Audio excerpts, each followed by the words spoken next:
Okay, folks, we're on the air and we're live. Thanks everyone for coming. These meetings are open meetings, roundtable meetings.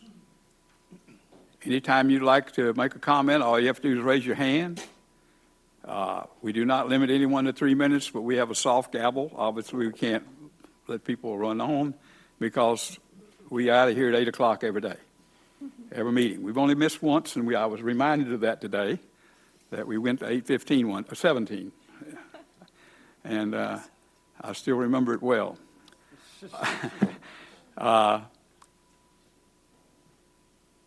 We are on Zoom, and I guess the Zoom is waking up. Folks out at Zoom land, you will all get an opportunity to speak.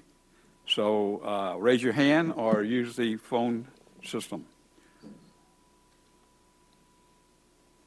We're going to start off, as usual, with the welcoming remarks from our Executive Director, Drew. And Drew, would you like to make a comment? Sure. Thank you, Newton. And again, Newton, thank you for taking on the responsibility. I know you don't get paid too much for this, of really bringing us together for this forum because it's very important to us. And I get a whole lot out of it every time we meet. I get a lot of ideas, get a lot of input and feedback, and it's really great for me in particular, but I know for the staff at the Water Management District and FWC as well. So thanks for making the trip and coming to this forum. At the last governing board meeting, the Wounded Warrior Project visited us and really wanted to thank the district staff and the board and the leadership of the district for supporting their efforts for the Wounded Warrior Project, the hunts and the STAs, and they presented us with commemorative coins and this plaque. And it was kind of a really special event for them to come and the leadership of that program come and really talk to the board, who doesn't get to hear about it very much, like in this forum. There are board members probably tuned in online, but really get to experience, what we do and how public recreation and recreation, particularly for wounded warriors, can be accomplished on these public lands safely and sustainably. So it was a very nice event, and Newton, I appreciate your role in that for whatever it was, but it's things like that make it all worthwhile. So again, I appreciate everybody coming and look forward to the discussion and the presentations. Newton, back to you. Thank you, Drew. And yes, the Wounded Warrior was, people made a presentation to the board of directors and to the staff members who assist us when we do the 2 duck hunts on the STA 1 West. It's just an incredible experience because we start that off with a shoot out at the new shooting range, Palm Beach shooting range, and then we have a dinner for them. And then the next morning they get up very early and get them out to the marsh. And a pretty large number of them have never, ever duck hunted before. And a lot of them have never, ever been in the marsh where there's alligators in the dark. And a lot of them have never watched the beautiful thing that duck hunters hunt for more than the birds, and that's the sunrise and all the birds jumping. It is the most incredible thing you've ever seen, to sit there in that marsh and watch all those birds jump at daylight and to watch the flights of all different kinds of birds in all different directions. And if you haven't seen it, you need some time just to go park on a levee. Just go park on a levee and watch it. So, and thank the district for all the work and the staff here, because without them and the FWC people, we couldn't do it. And it takes extra people, it takes extra boats, it takes extra ease of getting to places to hunt, and all that means a lot of cooperation with the district and the FWC. And I will put a plug in, United Waterfowlers of Florida. There you go. Okay, I have to read through this if you don't mind. We're live streamed, and we have a full agenda, and as I said, we will allow public comments whenever you raise your hand, and we will allow them to run a little bit, but we will keep a short agenda so we can get out in a short time. Everybody's sitting at the table almost, but we encourage you to sit at the table where the microphones are. Please sit at the tables. Microphone, when you hold it down, you have to hold it down when you speak, and I'll guarantee you I'll forget to do that at least once tonight. But you do have to hold it down and look at the green light. Zoom, we've got you out there. Raise your hand, and Molly here will be sure you get on. I think that's about it. We'll be out by 8 o'clock as always. Now, first thing we do at all of these meetings is we just do a brief runaround where we introduce who we are and who we represent, and a short comment if you want to make a comment, because there will be a later time in the meeting when you can have time to talk about what you'd like to have at another meeting or bring up an issue that you would like to have at a meeting, and that will come later. But for this runaround, just a quick brief, who you are, who you represent, and so we'll start. Well, Drew has already introduced himself, and Rich is next. Rich Virgil, I'm the Division Director for Field Operations, and Land Management is housed underneath us. Hello to everyone. Good evening, Rory Feeney, Land Resources Bureau Chief for the South Florida Water Management District. Thank you for driving today. Tom Reinert, I'm the Regional Director for Florida Fish and Wildlife Conservation Commission.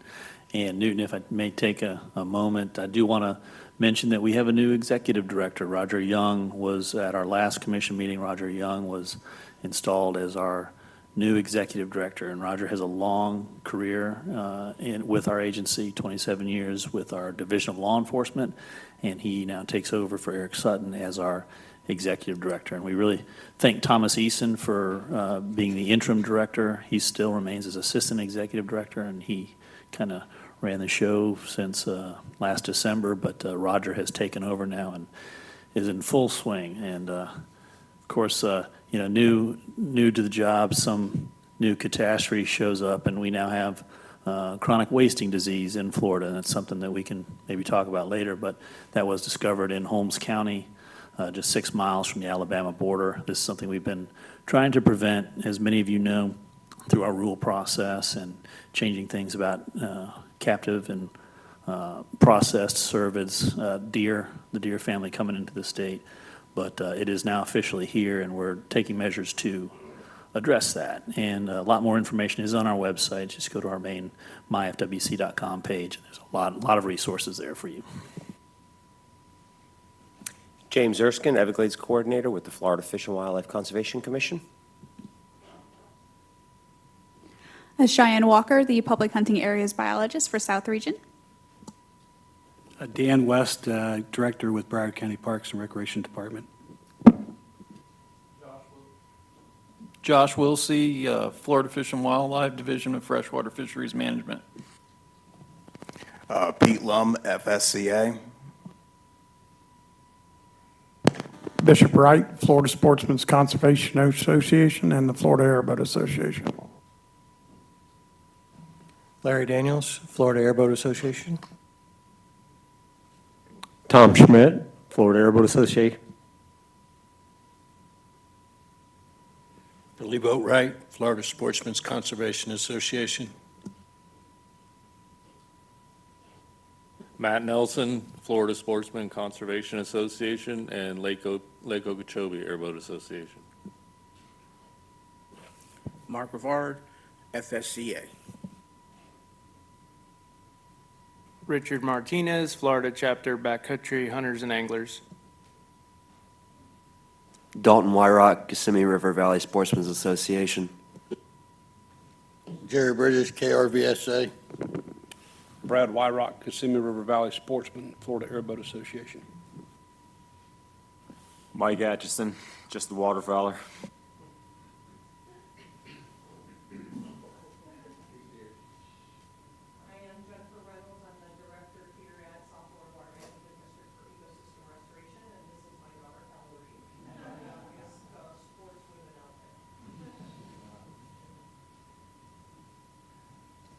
Janet Miller, Florida Trail Association. Fred Davis, Florida Trail Association. Steve Canoyer, I am the website manager for Florida Paddling Trails Association. Dorsey DeMaster, President, Florida Paddling Trails Association. Emily Johnson with the District's Office of Counsel. Evening, everybody. I'm Jeff Beal, Regional Biologist in Florida for Ducks Unlimited. Mike Cheek, Recreation Project Manager with the district. James Harbaugh, Recreation Planner with the district. Hey there, I'm Justin Nolte, Section Administrator for Land Stewardship with the district. Evening, Dan Cotter, Section Leader for the Public Use Unit at the district. Molly Brown, South Florida Water Management District. Thank you, Molly. Okay, we're ready to start off on the program.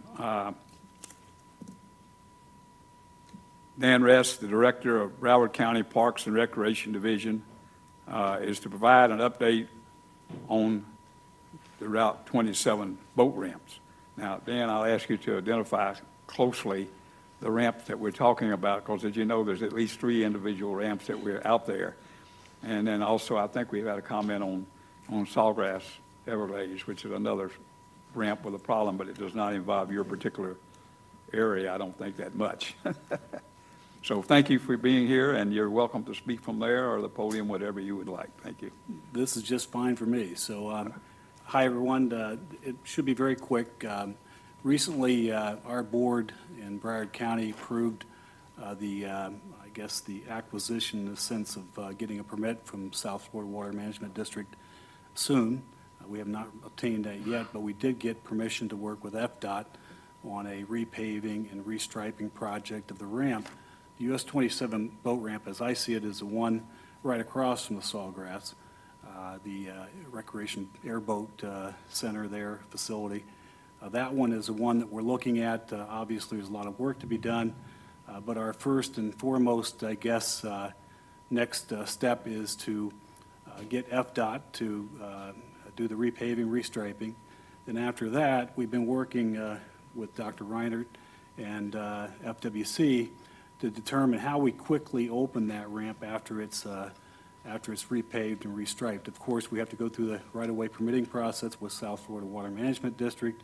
We're trying to figure out, on the short term, we know the boaters want to get to that ramp as quickly as possible when we get that done. So there's 2 ways we look at it. One is we were thinking about trying to go through the capital process and do it as a normal project where we would just basically redo the ramp, the dock, the courtesy docks, all the other things in that facility, and then reopen it after we got it done. But then after talking to FWC, I know they've heard from many boaters that would like to see that ramp reopened as quickly as possible. So what we're going to plan to do is we're going to, in the short term, since we haven't acquired the permit yet, we're going to let FDOT do their work, then we're going to come back, talk to FWC, see if we can do some short-term repairs on it with their help, obviously.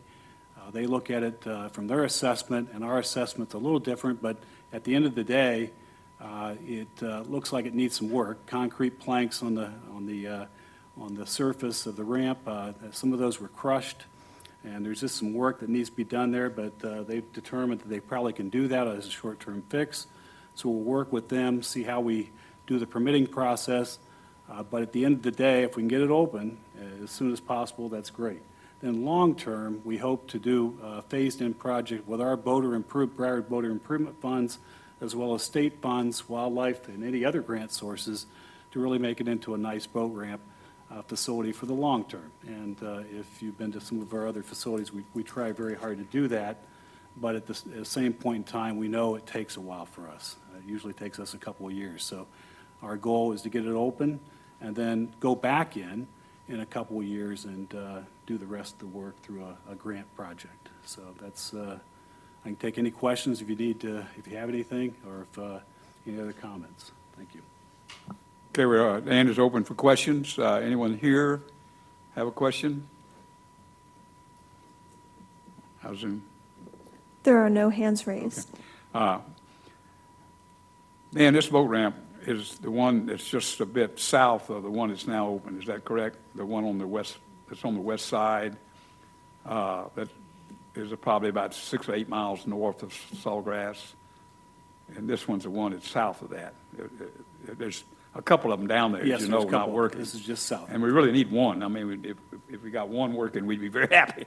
I say this every time I talk to anyone about boat ramps. People who hunt and fish, all they need is a safe, legal place to park their truck and a ramp that's reasonably smooth so that the boat doesn't fall off the end of the 3-foot trailer. Nothing fancy. But you're right, the Parks and Recreation can't build and leave it that way. You have to have the facilities. But if there was any way that we could at least match the ramp that's already open to the north, and it has nothing but just the ramp. Now, mind you, it does have a parking area and a kiosk and this, that, and the other. So I don't know a person in this room that wants to see anything fancy out there. They just want a way to get their boat in the water and a safe place, legal place to park their truck. Is that about right, guys and ladies? Okay, so I'll leave it at that. And anyone else have a comment out there? No. Okay, thank you. Thank you, Newton. Thank you, Dan, for all you've done. You and I go back all the way to Everglades Holiday Park, the first meeting on remodeling that, and I'm sure you remember it. It was at least 12 years ago, maybe longer. And a fantastic facility has resulted from the park, from Broward Park. Incredible facility. Thank you, and we hear you loud and clear, so we'll do our best. And on that last part of the safety and security is a big part for us, so we're going to put a lot of work into that as well down the road, because we know from my years of experience working in the parks and the state side, safety and security is the biggest portion of that. You want to have your trailer there when you come back, so thank you. Rich? I was just going to add that the district has issued the right-of-way permit for the construction work to the FDOT several months ago, so I know that's in the works. And once that's completed, it's just a quick administrative process to transfer that, the permit from FDOT to the county. So we can make that happen very quickly.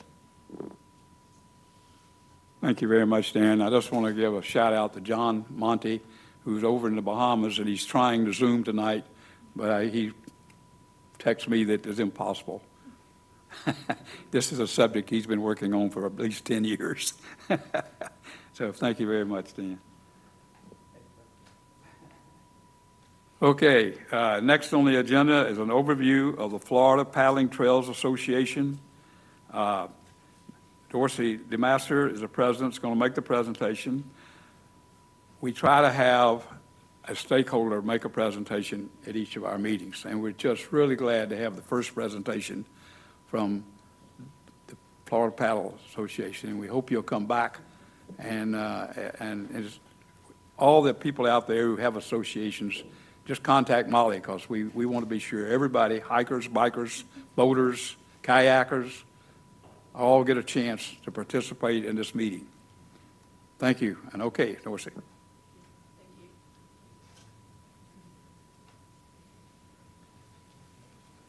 Hey, good evening, everybody. As Newton mentioned, my name is Dorsey DeMaster. I'm the president of the Florida Paddling Trails Association.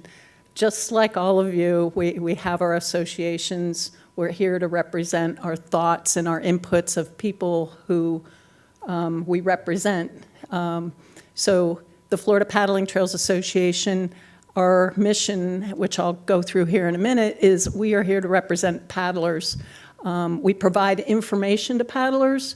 We don't necessarily take them out and take them paddling like Paddle Florida. That's another organization in the state that we're very closely, our names are very similar, but we have totally two different missions. So I'll give you an overview, I'll give you an overview of FPTA. Let's see.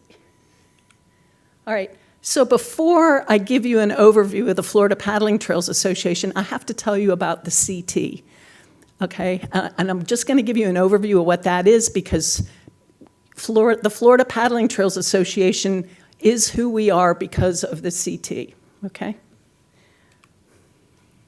So in 2005, the state legislature officially designated the Florida Greenways and Trails System, they designated the Circumnavigational Saltwater Paddling Trail. That's a mouthful, so we call it the CT for short, okay? The CT is a 1,500-mile paddling trail around the state.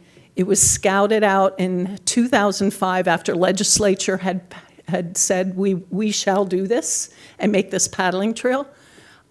So the Florida Department of Environmental Protection, Office of Greenways and Trails, and for anybody who knows Doug Alderson was like, you know, the Lewis and Clark of Florida back in the day when he went around the state and was establishing this paddle trail, okay? And shortly thereafter, the U.S. Department of Interior actually designated it as a national recreation trail.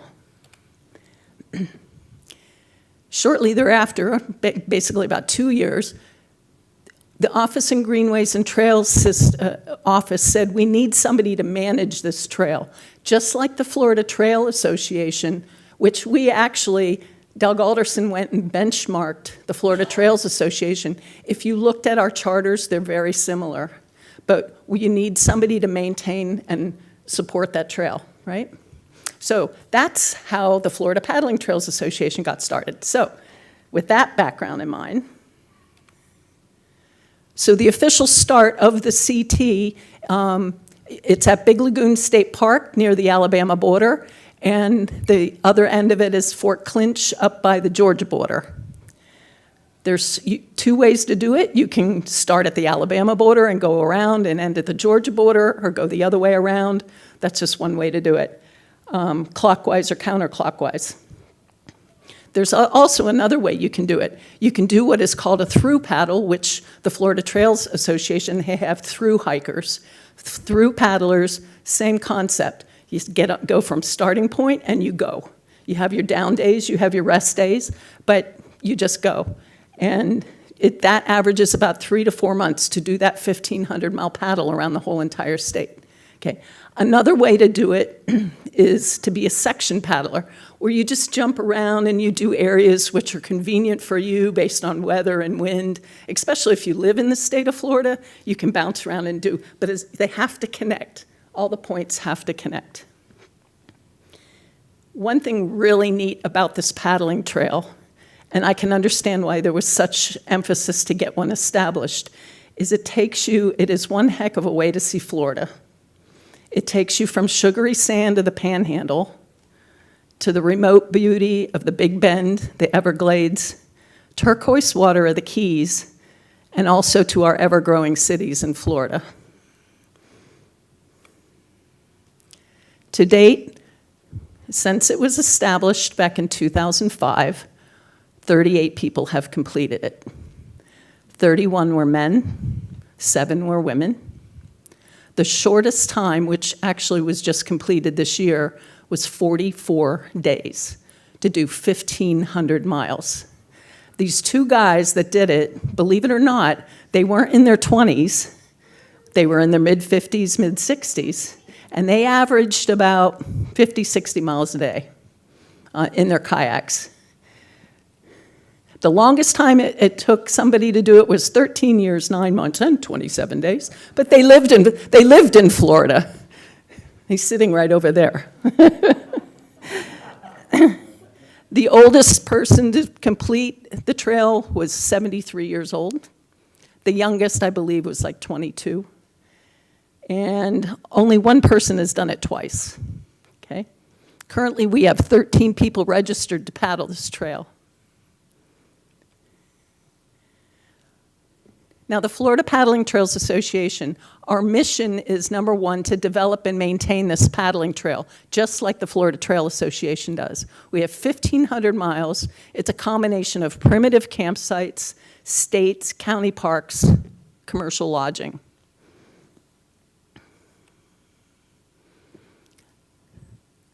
One of the ways we develop and maintain water trails and provide our members and non-members information about paddling trails around the state is we actually go out and we paddle them and we document them. We have over 11,000 miles documented on our website for where to paddle around the state. And each paddle tells you the level of, precautions, what you should do, what you shouldn't do. But we have over 11,000 miles documented. And that does not include that 1,500-mile paddling trail. How do we do it? We have a team of volunteers. Our organization is a nonprofit, all-volunteer organization. Everything we do is based on our volunteers.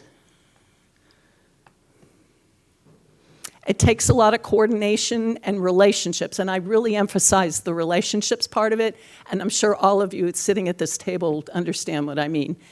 To get something done, it's not just a job. You establish relationships, working relationships with state, county, private agencies to help you meet and maintain your mission, right? So in this picture, this is an example, Steve Knoyer, which I apologize, I should have, he introduced himself earlier. He's my partner in crime. And Steve and I actually met with the South Florida Water Management District because we were actually looking to document some paddling trails on the Kissimmee River. So we reached out to the South Florida Water Management District for help, and they came, they helped us. And I think we helped them. We gave them input, just like the airboat group would or the trails group would. We all provided them input, and we're very lucky that we have them and they're willing to listen. We also have a network of dedicated trail angels. So, we have people that go out in the field and actually do a lot of work. But when people are paddling or doing other work, we have trail angels that go out and support the efforts. And we have a lot of hardworking trail keepers. That's the hardest part of the job, I would say. The trail keepers go out and we maintain the campsites, at least the primitive ones that we have. This picture, this is another example of a relationship that the Florida Paddling Trails Association has with FWC. We do a lot of work with them up in the Big Bend area, establishing campsites or maintaining the campsites. This was a very, very big project. We had to take everything in by boat and build 2 platforms on an island off the Gulf of Mexico. And it was a lot of hard work, I'll just say that. But the fruits of our labor, the bottom right picture, is somebody who actually just camped there just a couple weeks ago. So it was really great to see, and they were raised up off the dirt and the water and the sand. Mission number 2 of the Florida Paddling Trails Association is we protect the environment along the trail. We teach people about leave no trace. We do statewide cleanups with state offices, local groups, you name it. We just tag team with everybody and just lend a helping hand where we can. We also serve as a resource and voice for paddlers, just like we're standing here today and working with all of you. We represent paddlers at state and local government advisory groups, and we have found that when you provide input from your experienced base association or whichever group you're in, when the people who are doing the work, they receive that input, it actually saves them money and time and effort. We've all been to boat ramps, we've all been to different places that they weren't installed correctly, right? You were like, where did they come back from lunch and design this kind of thing? And we absolutely have found way that it saves people money and time and effort to get the input first and then do it right the first time. Part of that being a resource and voice for paddlers, we have this really, really awesome website. Steve is in charge of our website, by the way. So again, the difference between Paddle Florida and the Florida Paddling Trails Association, Paddle Florida goes and sets up trips for paddlers, and they lead them on the paddles, okay, and they feed them at the same time. Who can't turn that down, right?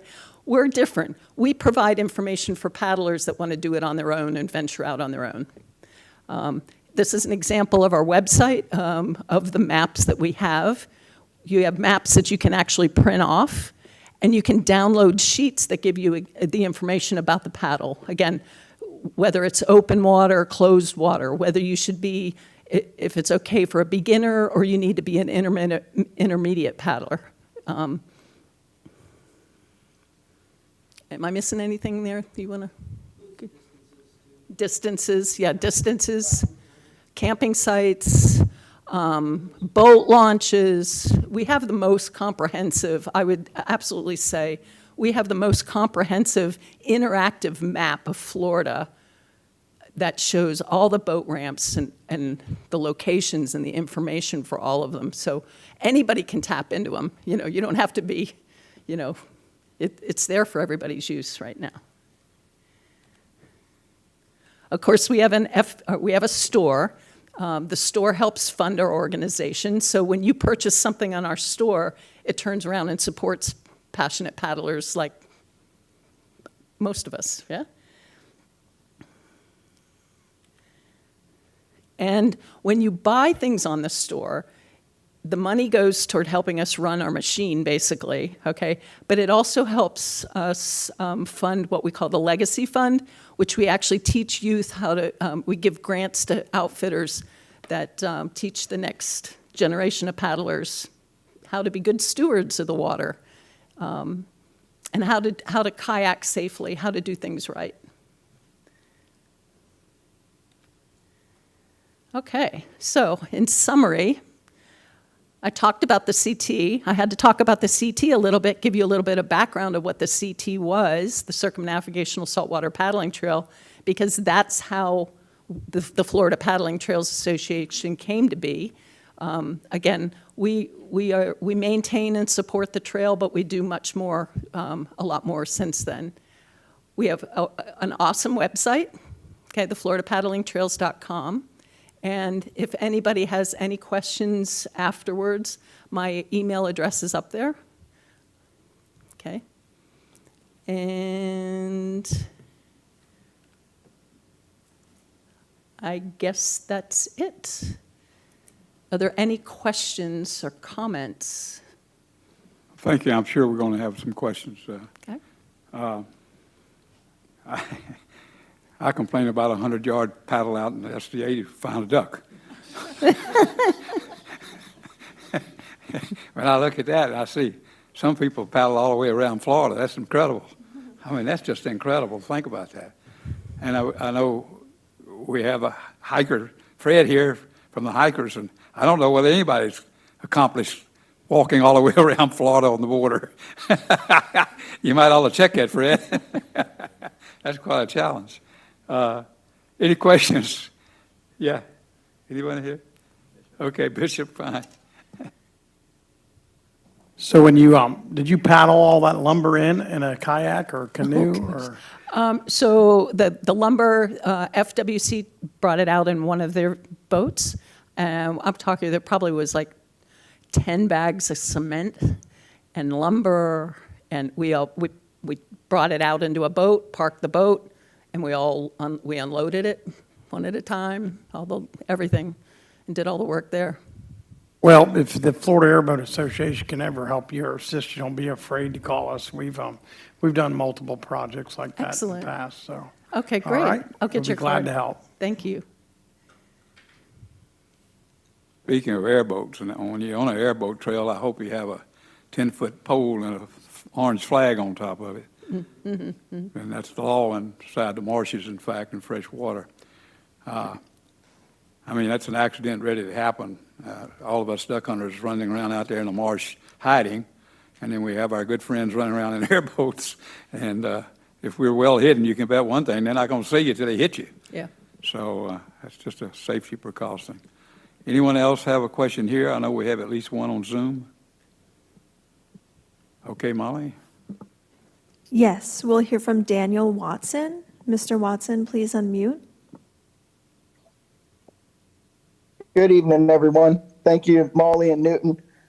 Newton, you kind of stole my thunder. I thought it was a wonderful presentation from Florida Paddle and Trails Association. And I love the work you guys are doing out there to get people out in the outdoors. And I was just going to mention, while I have you guys on the recreation forum, just if you could advocate for, ensuring people have those orange flags up on their kayaks, because anytime you're in 6 foot of sawgrass, it does make you a lot more visible and makes it safer for everybody out there on the water. Thank you. Okay, good input. Thank you, sir. Okay, anyone else on Zoom? There are no other hands raised. Anyone else here? Okay, Joseph, thank you very All right, much. thank you very much. Thank you. We'll move on to Ducks Unlimited Wetland Conservation Update by Jeff Beal, the regional biologist for Florida for Ducks Unlimited. Obviously, this is a subject dear to my heart. And Jeff, welcome. Thank you very much, Newton, and thanks for having me. On behalf of DU, we appreciate the opportunity to let you know what we're up to within the district boundaries, but just know we're working across the entire state. And I hope that most of you are familiar with Ducks Unlimited already, but just in case you're not, I'm going to do a bit of a commercial, so bear with me.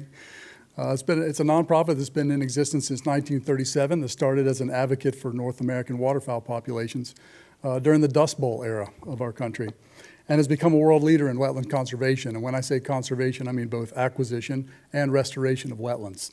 We have our own land trust, the Wetlands America Trust. It's one of the largest in the country, over 500 properties, the largest of which is in Florida. More on that later. You see our mission statement there: conserve and restore wetlands and associated habitats for the benefit of waterfowl, other wildlife, and people.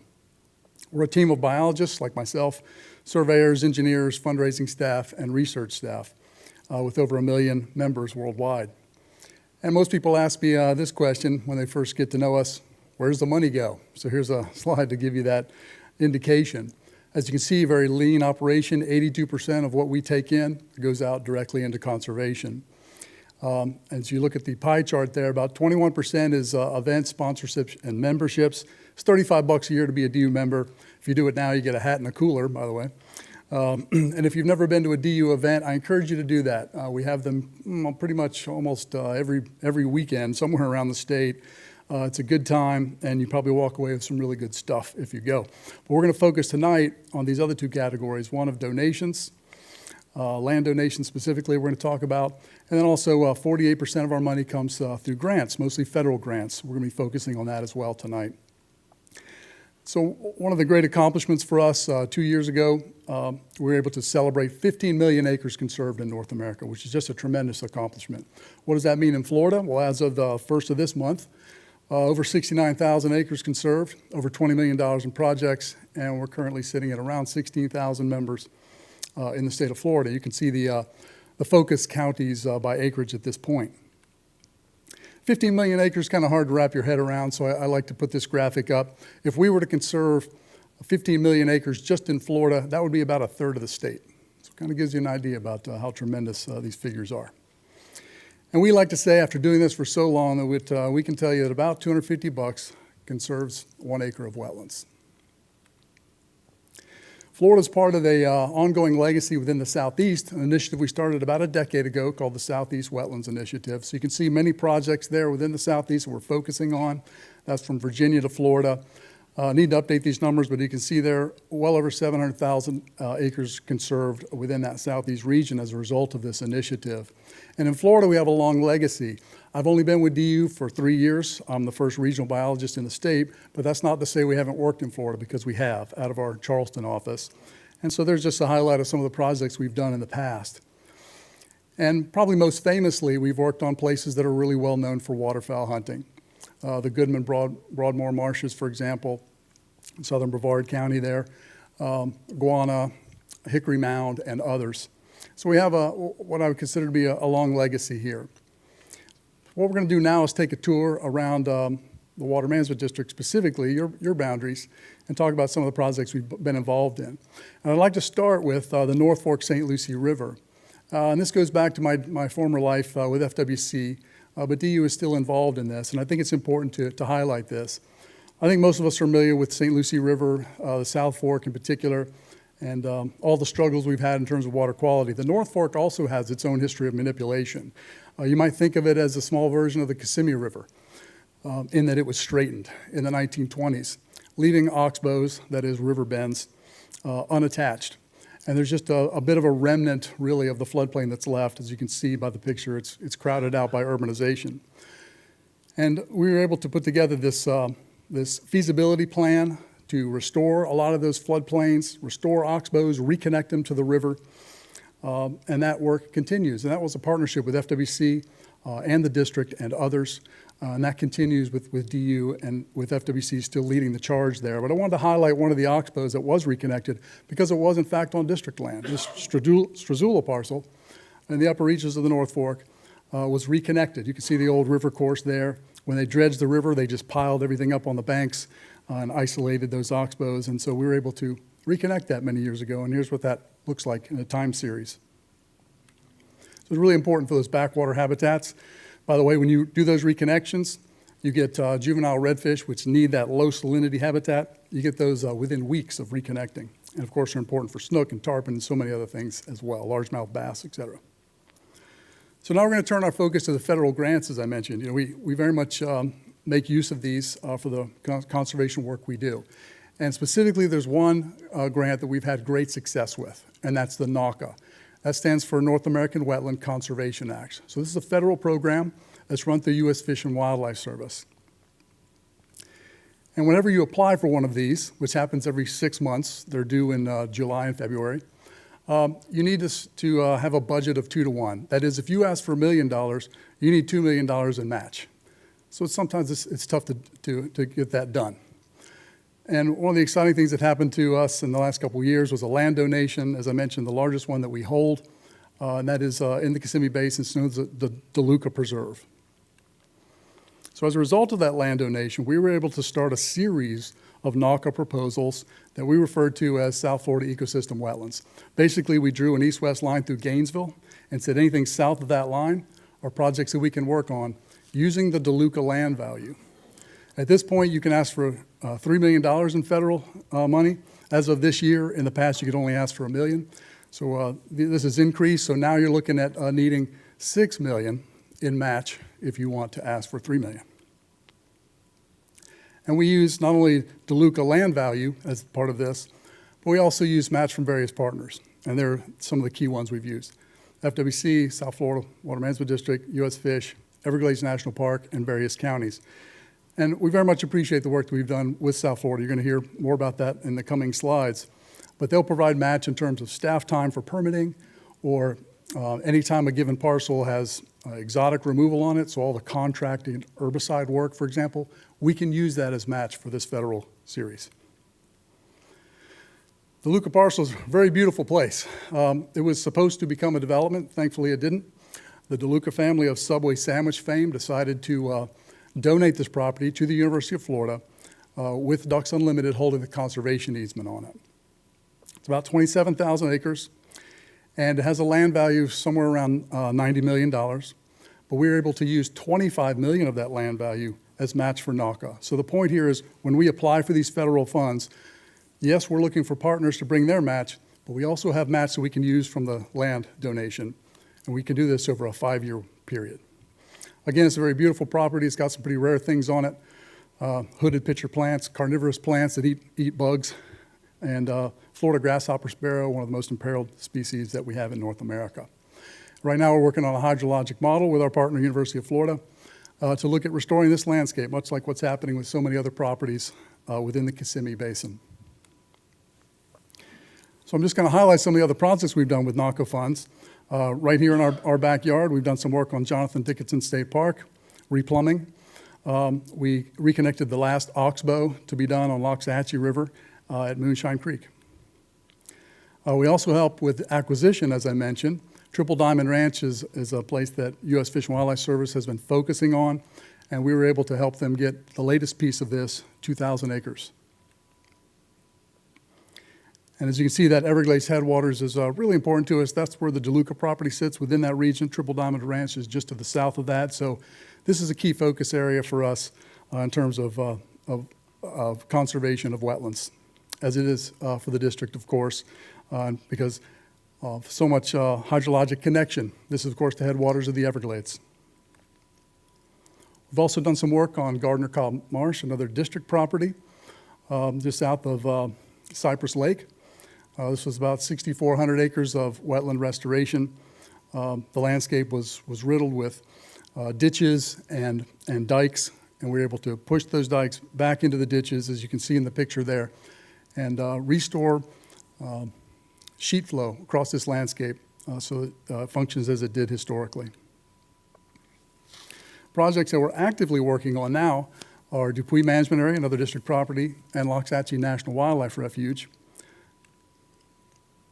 Dupuy is about 26,000 acres, quite a bit in the way of infrastructure there, roads and culverts and so forth.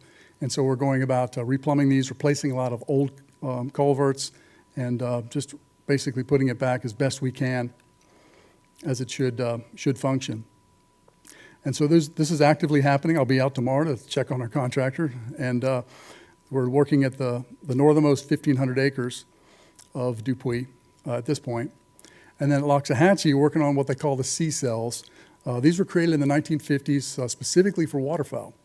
And some of those cells are the Lila cells that the district works on in terms of research that has shown us so much about Everglades restoration and how we should go about doing it. And so we're going to be replumbing some of this, putting in a new pump for the folks there so they can better manage this site. We're going to revisit Dupuy in the coming years with what we call Phase 2. So this is more of the central part of the property, 3,500 acres worth of work that will happen there. Further up in the Kissimmee Basin, we're going to be working on both rolling meadows at Lake Hatchinahaw and the northwest marsh of Cypress Lake. At Cypress Lake specifically, there's a large berm that keeps the lake from flooding into its historic floodplain. We're going to be taking out that berm. Now we're going to go to the most southwest part of Florida, to Cape Sable. Even that land is not untouched by men. In the past, this area was drained, much like so many attempts. Three major attempts in the 1900s to drain the Everglades, just unthinkable, but they actually tried it. And here in Cape Sable, zooming in on the Rollerson Canal. So this is one of the many canals that's draining the Everglades into the ocean. And when it started, it was about 40 feet wide. Now it's about 80 feet wide. And you're getting loss of the foundation of the marsh in the backcountry. You know, the mangrove foundation, the peat, is actually eroding away. You get massive swings in salinity, which really should not be happening in the Everglades. And what they've done there is plug every canal except Rollerson at this point. And when they plug them, this is what it looks like. You know, it's very much an earthen dam. And so we'll be plugging that last canal at Rollerson. And the hydrologic model shows us it'll have 50,000 acres of benefits. So this is a large partnership with Everglades National Park, FWC, Audubon, and others. And the most recent NACA that was submitted this past February was to do some work at Fakahatchee Strand State Park in the Everglades. That place also, very much changed hydrologically. It was a tomato farm specifically on this 1,000-acre footprint. And so we'll be doing some replumbing there, pushing berm back into ditches to restore hydrology. Because we had a little headroom to the $3 million max ask on this one, we're also able to help Brevard County purchase a 72-acre mosquito impoundment. The next NACA, which will be going in just a few weeks, is to work on the headwaters of the northwest fork of the Loxahatchee River. The district owns the farm there in the center of the picture. You can see was a former row crop, and we'll be turning that back into a native floodplain. And this is a partnership of DU, the district, Martin County, and Palm Beach County. And this will be the goal, to turn the farm back into its natural habitats. So very important to the downstream receiving water bodies of the Loxahatchee, Indian River Lagoon, and Atlantic Ocean ultimately. Scoping for the future, we're in conversation with Bonefish Tarpon Trust to look at potential work in Southwest Florida. Of course, Hurricane Ian taught us a lot about the hydrology of that coastal landscape. quite a few roads that are blocking flow, and you get things what they refer to as mangrove heart attacks. Well, mangroves will die in mass. So we're looking at potential projects there in Southwest Florida. We're also looking at the Mayaca Basin. Of course, the Mayaca Dam was already taken out by the state park folks, but there's lots of other potential hydrologic restoration work to be done there. Another potential knock I'm scoping now is for Atlantic Ridge State Park. So this is along this south fork of the St. Lucie River. Again, a landscape just riddled with ditches and dikes and so forth. And so we're looking to do hydrologic restoration there. That, by the way, is part of a larger landscape known as the Lochs of Lucie, and the Conservation Fund is a big partner within that region. And so we're working collectively with those. The goal there is to link up the Atlantic Ridge State Park with Jonathan Dickinson State Park as much as possible to conserve as much of that as we can. Other projects scoping within the district for the future. OK Slough State Forest recently had some acquisitions by FWC around it. They're going through the WMA planning process, and once they're done with that, we're ready to have a conversation about potential restoration there. And I'd be remiss if I didn't also talk about private lands. 50% of the wetlands in the state of Florida sit on private property. Our private landowners are absolutely integral to what we do in terms of wetland conservation, or really any kind of conservation, especially things like larger animals, bears and panthers and so forth. And we have a really long history of working within certain states, Louisiana, Texas, Arkansas, with rice growers. In fact, at this point, 25% of the rice growers in the U.S. are joined up with us such that we can provide rice wetland habitat for passing, migrating, wintering waterfowl. And Florida has an important landscape, especially with cattle ranching, in which we might work. And so we are a partner now with NRCS, the USDA program that uses Farm Bill money. So we're going to continue to work these relationships with private land, much like the district has already done with things like pay for environmental services to store water. And so we're interested in being part of this conversation moving forward. And I say that because we all know that wetlands are important for things besides just waterfowl and fish, right? They provide so many ecosystem services. Recreation, we've heard from the paddlers today. Drinking water, that's a big one in Florida for wetlands. Habitat for many different species. Pollinators, maybe one we don't always think about. Nutrient cleansing properties, phosphorus, nitrogen, carbon storage, so many things. And so we are now going about the task of hiring new staff to DU that are ecosystem services coordinators to really help us do the research and get the message out about why wetlands are important and why we should conserve them. And lastly, I'll leave you with this. You probably heard about this initiative known as the Florida Wildlife Corridor, which was, of course, passed as an act by the state recently. This concept that we have an existing natural corridor in Florida that's about 10 million acres conserved, a lot of it in the district already, with about 8 million acres left to go in order to conserve it outright.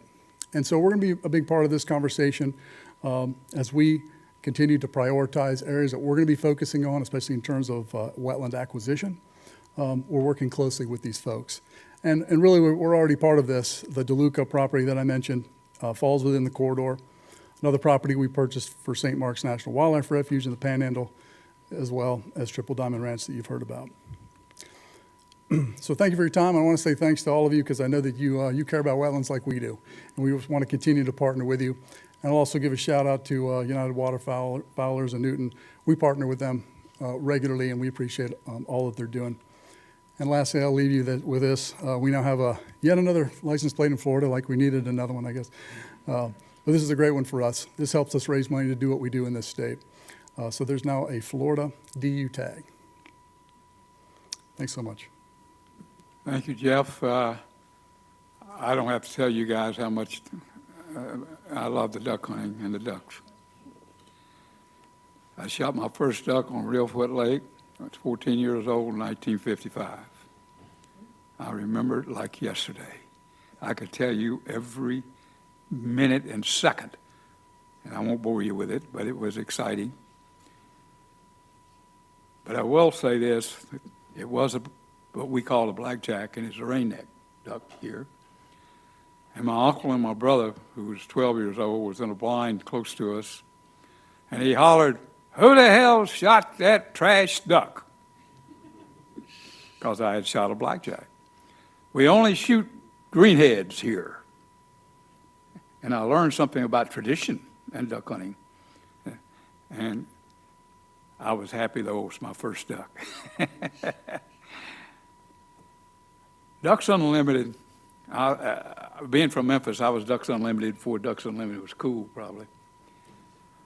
It's hard to believe what they do and the amount of money they raise and how hard they work to raise the money. It is a religion. It is a religion. And well-deserved.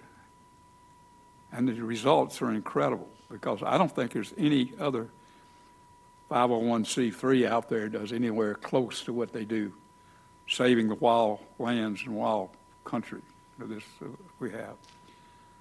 So we really appreciate Jeff coming and talking about Florida, because Florida, over the years, has always sent several $1 million to Memphis and not always got any back a lot. But we're fortunate to have Adam Putman and Nick Wiley from Florida up there now running the organization, or at the top of the organization.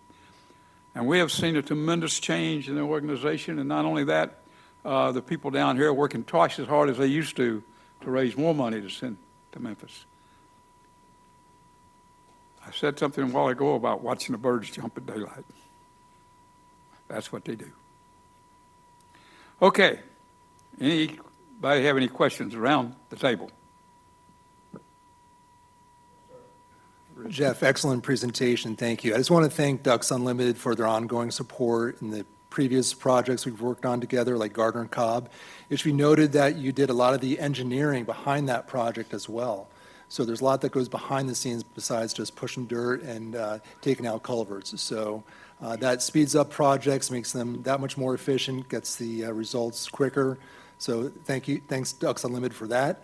And we look forward to working with you on Cypress Creek. Yes, thank you. The district has been a tremendous partner with us. In fact, some of the other districts are now getting jealous. So I've had some meeting with St. John's Water Management District about potential projects as well. But yeah, so many folks, yourself, Justin, Steve Coughlin, that I guess is now retired. Correct. Yeah, well, you lost a good one there. Jim Schutte, I'm sorry he's not here in public, so I could embarrass him publicly, but he's been a terrific resource. And yeah, we just appreciate this relationship, and let's keep it going. Thank you. Anyone else out there? Do we have anyone on Zoom? Yes, we do have 2 hands raised on Zoom. We'll start with Mike Elfenbein, followed by Mario Quesado. Hi, good evening, everybody. Can you hear me okay? Yes, we hear you. Thanks, Molly. Great presentation, Jeff. My only regret is not to be there in person. I enjoy these meetings. Thank you, Drew, for making them happen. I did have one question in your slide, and I was hoping you might expand on it. You identified that $250 conserves 1 acre. I'm having a hard time understanding how you get there. Can you help me with that? Right. So after doing this since 1937, nationwide, in addition to the work that's been done by DU Canada and DU Mexico, that we're just to the point where that financially is where we are. That $250 that's given to us, goes to 1 acre of conservation. If you look across the whole spectrum of our restoration and acquisition programs. So $250 per acre isn't necessarily acquiring an acre of land. It's just restoring or improving habitat. Is that a better understanding? Right. We use the word conservation, and in that we're capturing both acquisition and or restoration. Okay. Thanks, Jeff. Appreciate it. Great job. Thank you, Mr. Elfenbein. Mr. Quesado, please unmute your mic. Hello, good evening. Mario Quesado, board member, United Waterfowlers of Florida, development officer for Ducks Unlimited. Jeff, thank you so much for that presentation.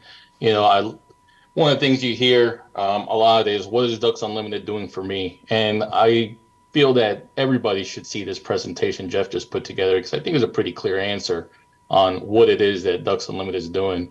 Additionally, I think to answer the question on what it takes to conserve an acre of land at 250 acres. If you look at what we're doing in Florida right now, we are leveraging every dollar from our donors into almost 7 or 8 times matching from some of our stakeholder partners, including FWC, NACA funds. So our ability to leverage those dollars into these projects that Jeff is discussing right now is just unbelievable. And Newton kind of alluded a little bit to it. Our leadership right now, we are really recognizing the importance of Florida, especially when you talk about 20% of critical wetlands here in our state. So it's not just about the ducks, it's about the land, the wildlife, the people, the quality of life, the quality of water. So again, I thank you so much. And if anybody ever wants to talk about how you can get more involved with Ducks Unlimited, by all means, please reach out to me, reach out to Jeff. Both Jeff and Newton have my contact information. I'm sorry I could not be there today. I was there last week as part of the delegation with Winter Warrior Projects and UWF and Operation Outdoor Freedom. I could not make it today as much as I want to, but thank you so much to the district for putting on these meetings and Newton for leading them. Thank you, Mike. No one else on Zoom? Correct. Okay, anyone else have any questions or comments? Jeff, thank you very much. Appreciate you coming. And we'll probably have you back because we will look for a report maybe next year or where we stand, okay? Thank you very much. Speaking of duck hunting. Next, we have the stormwater treatment areas permitting update for the 2023-24 waterfowl hunting season. All right, wonderful. Thank you, Cheyenne, Newton. you are in the hot seat. Wonderful. I love it Thank you here. for coming. All right, just to reiterate, my name is Cheyenne Walker. I'm the Public Hunting Areas Biologist for the South Region with FWC. And today I'll be discussing the access and permitting updates for the 2023-2024 hunting season at the stormwater treatment areas. So as most of us know, the stormwater treatment areas are man-made wetlands, which primary purpose is to reduce the phosphorus loading to the Everglades. So we have to follow some rules in order to make them more effective so that we don't disrupt the vegetation or disrupt the water flow. But as a secondary purpose, the SDAs offer some amazing recreational opportunities such as wildlife viewing and, of course, some of the best waterfowl hunting in the state of Florida. And I'll be focusing on that today, beginning with some updates regarding marsh access and parking spots.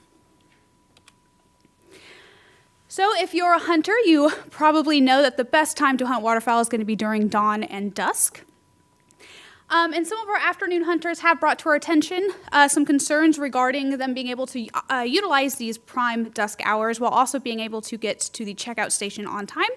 So in order to address these concerns, we are adding an extra 30 minutes to the checkout time for our afternoon hunters. So instead of the previous 1 hour after sunset to get to the checkout station, it will now be 1.5 hours or 1.5 hours after sunset to get to that checkout station. We'll also be trying to increase our hunter satisfaction by increasing our review of parking spots to make sure that all the parking spots we do offer are as optimal as possible. Next, we're working on some clarification of entering the marsh. So if you get a parking spot, or excuse me, if you are assigned a parking spot, if both sides of that levee are open, you are allowed to enter onto either side. So for example, if you get to your assigned parking space and your sign is on the left side, if both sides of that levee are open, you can enter on the left or the right. It doesn't matter as long as both sides are open. So it makes a little bit more access for you guys to get in there. And we will be using brochure language and messaging to kind of minimize that confusion moving forward, so make sure to be on the lookout for that. We also fixed an oversight that directed our hunters on where they can enter the marsh that didn't specifically say where they could enter, or excuse me, exit. So now, just to be in more consistent and to not interfere with the primary purpose of the SDAs, hunters will now be required to enter and exit the marsh at their assigned parking spots. Also, the STAs will remain as the assigned parking spots, except for STA 5-6, which will remain on the assigned levees the same as it was last year. So now onto our quota permits and what our plans for these quota permits are going to be. So as of right now, due to construction projects and habitat conditions, these are the plans for the number of permits as follows. So for STA 1 West, we don't have anything that should interfere with the current quota number, so these are likely to remain the same as last year. I have been informed that there may be a project that will be taking place on STA 1, but it will not affect our quotas, so we don't have to worry about that.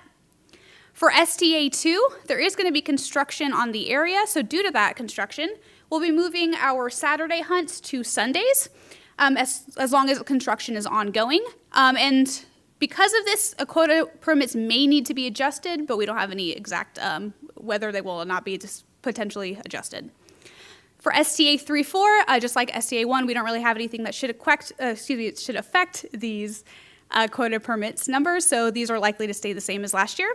And then for STA 5-6, due to habitat conditions that we're all aware of, quota permits may need to be reduced.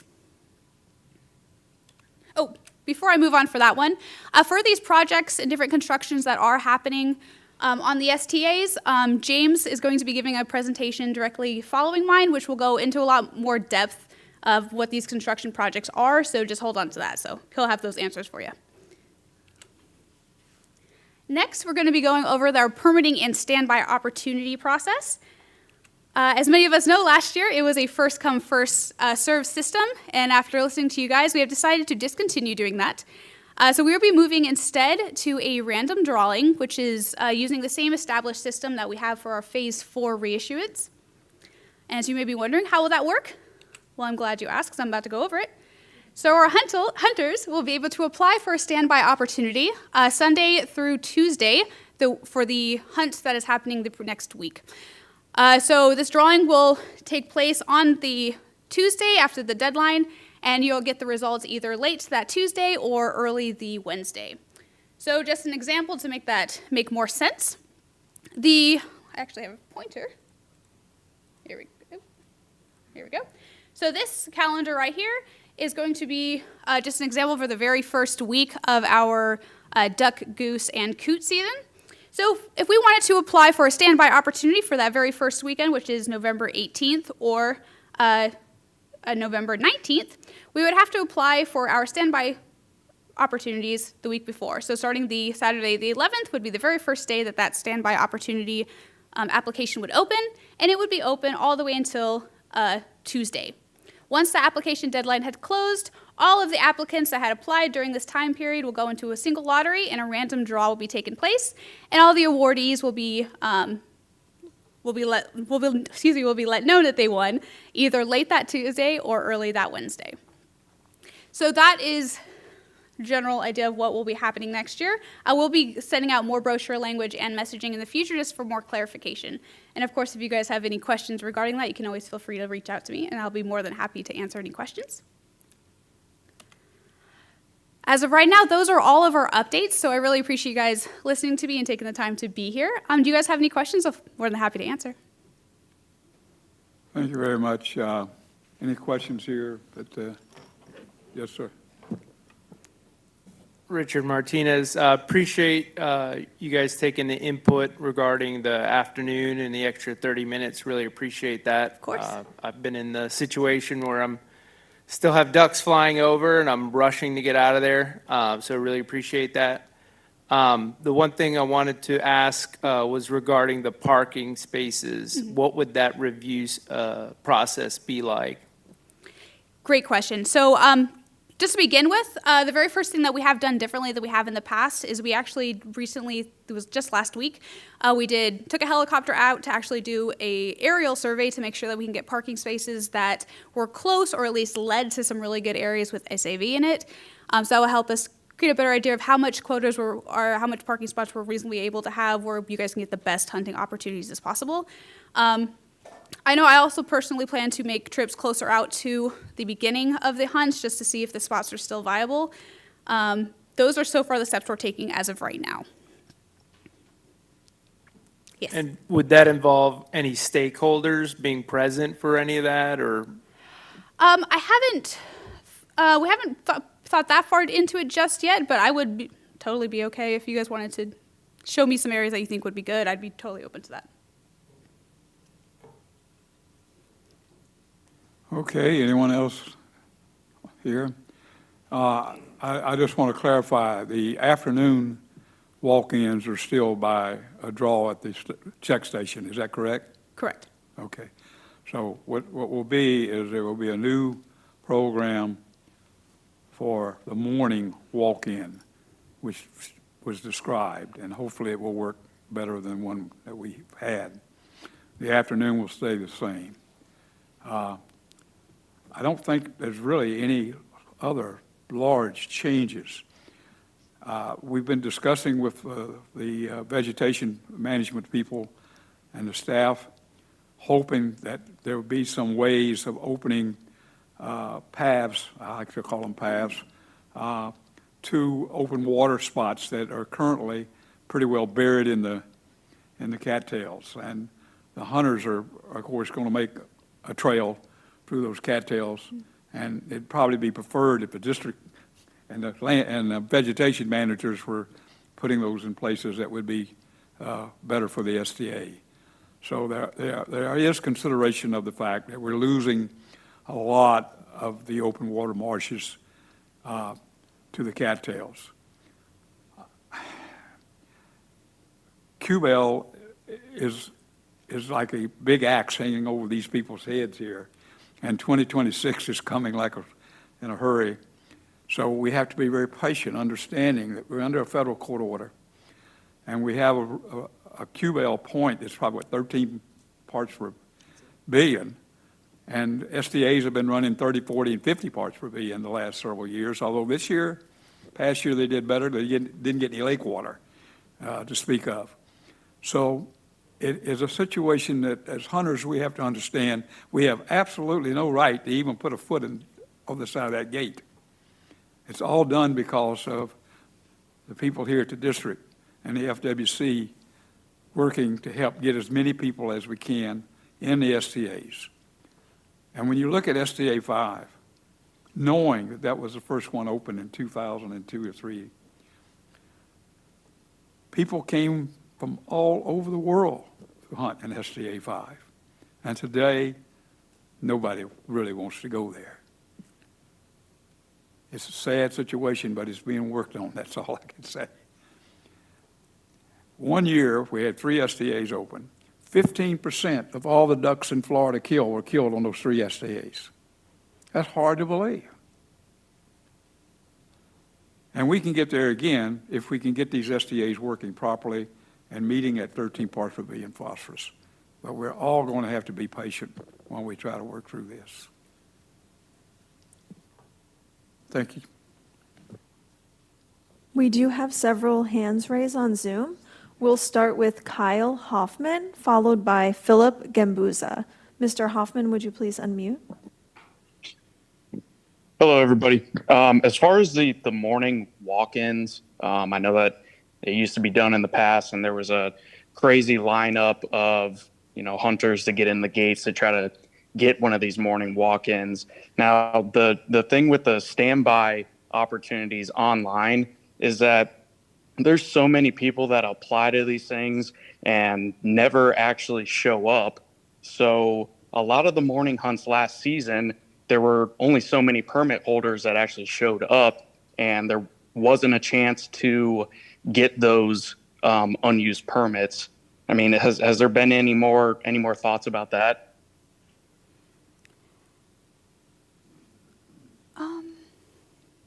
That I'm not 100% sure. Do you have any thing to say on that, Dr. Reinert? Well, I'll just say that, having the lottery the weekend before is going to help people plan a lot better, and they'll know that they'll make it. So, I mean, I think that's the best thing we can do. The previous system was not sustainable, so that had to change, and this is probably the best thing going forward. So. Thank you. Okay, that's all I have. Thank you. Thank you, Mr. Hoffman. Next, we'll hear from Philip Gambuza, followed by Laki Politis. Hi, good afternoon, everyone. I'd like to make a suggestion that may address a concern that Kyle had. And That would be to limit the application period to a single day, which would prevent a mass amount of applicants, some of which are not showing up, which is part of the problem that he's talking about. A lot of the permit holders don't show up, and then a lot of the standby winners also don't show up, which is creating the unused permits that he's talking about. So I believe if you're committed to applying on a single day, that those are the people who are going to be committed to showing up the morning of the hunt. Are you talking about applying for the standby opportunities on a singular day, or? Yes, instead of giving a 4-day window where anyone can really go in at their leisure, I think the people who are committed to applying on this single day, like let's say it's Monday, if you only have 1 day to apply, that'll limit the amount of applicants, and the people who truly care to show up are going to make sure that they're applying on that day. Right.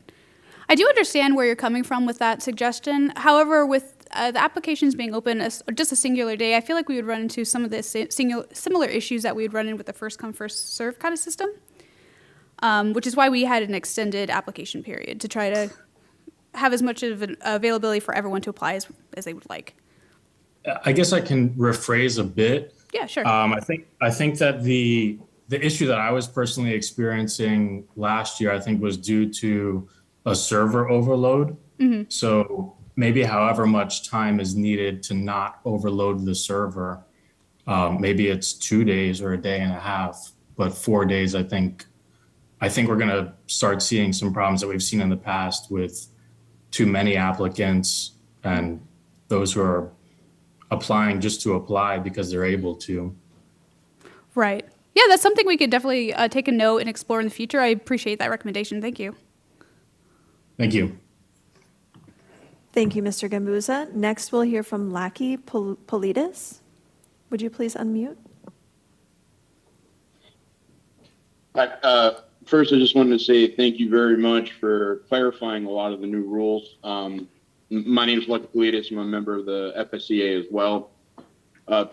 My first point is to address the fact that I don't believe we're resolving the no-show and the missing hunt opportunities. And I know that was addressed by some of the questions already preceding me. And I think part of the issue here is you're converting this digital to analog experience, right? Mm-hmm. I build web applications professionally. I'm literally on site with a client building a title application right now. And one of the largest issues that we face is a conversion from an online process to a physical in-hand process, right? There are things that will inevitably come up that stop somebody from being able to participate in a hunt that they have selected. Mm-hmm.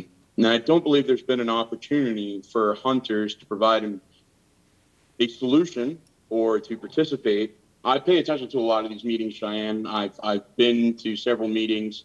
One, in fact, that you were in with the FSCA. I attend FSCA meetings as well.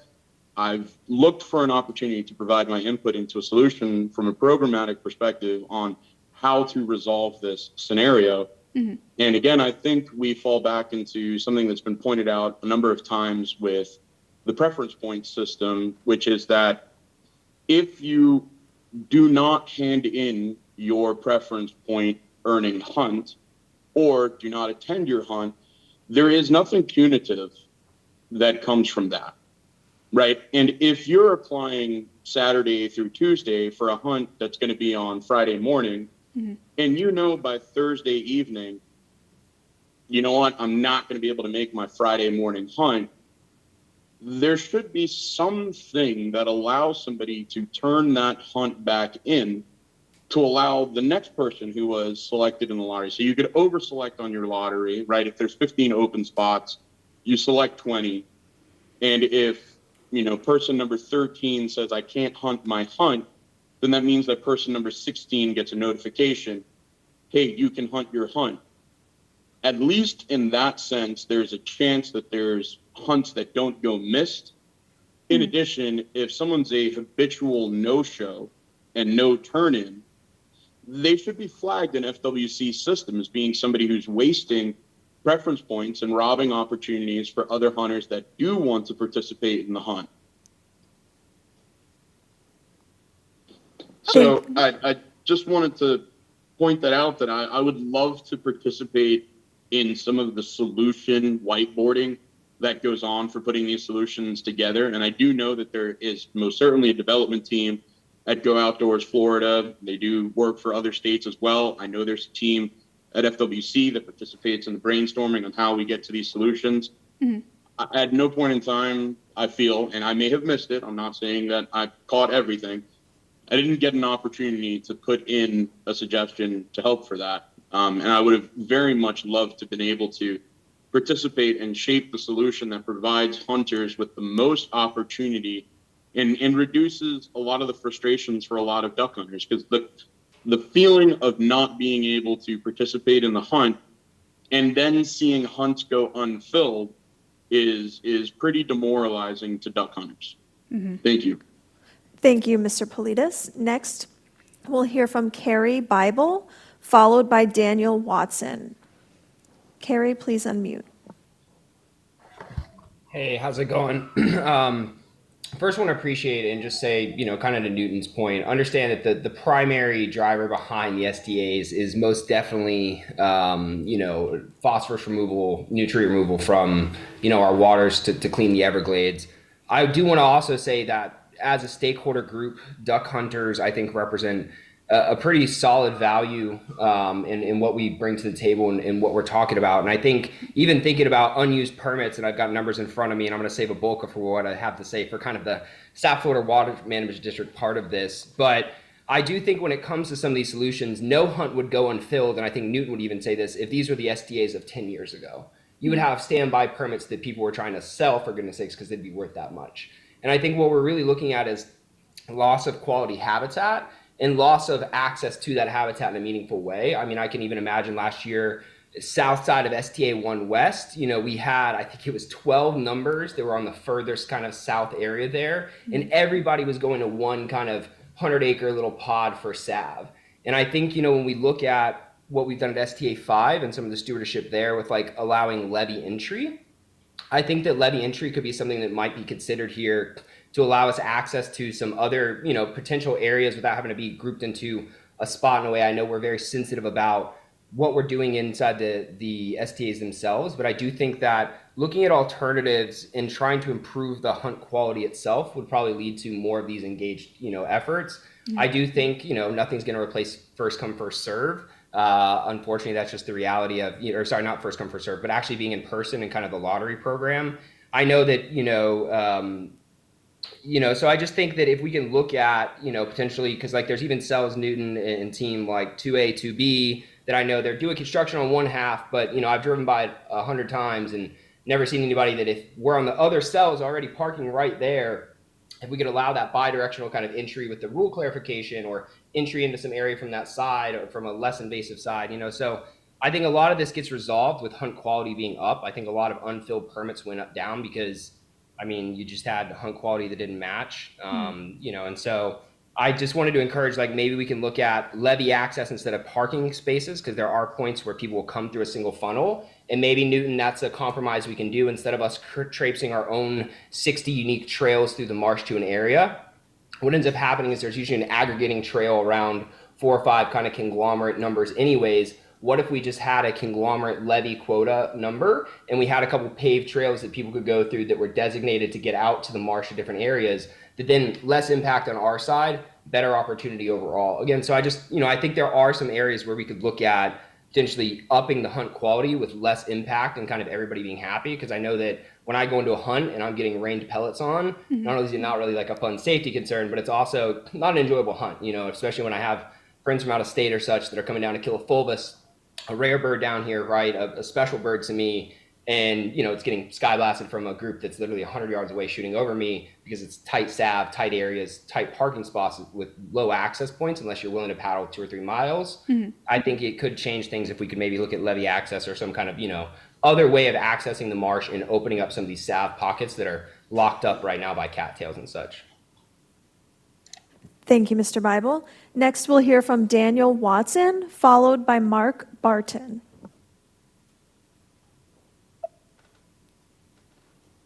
Hey again, Daniel Watson.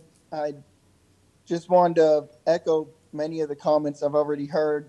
I appreciate you guys taking stakeholder input and actually seeing the process where we got the extra half hour, which is great.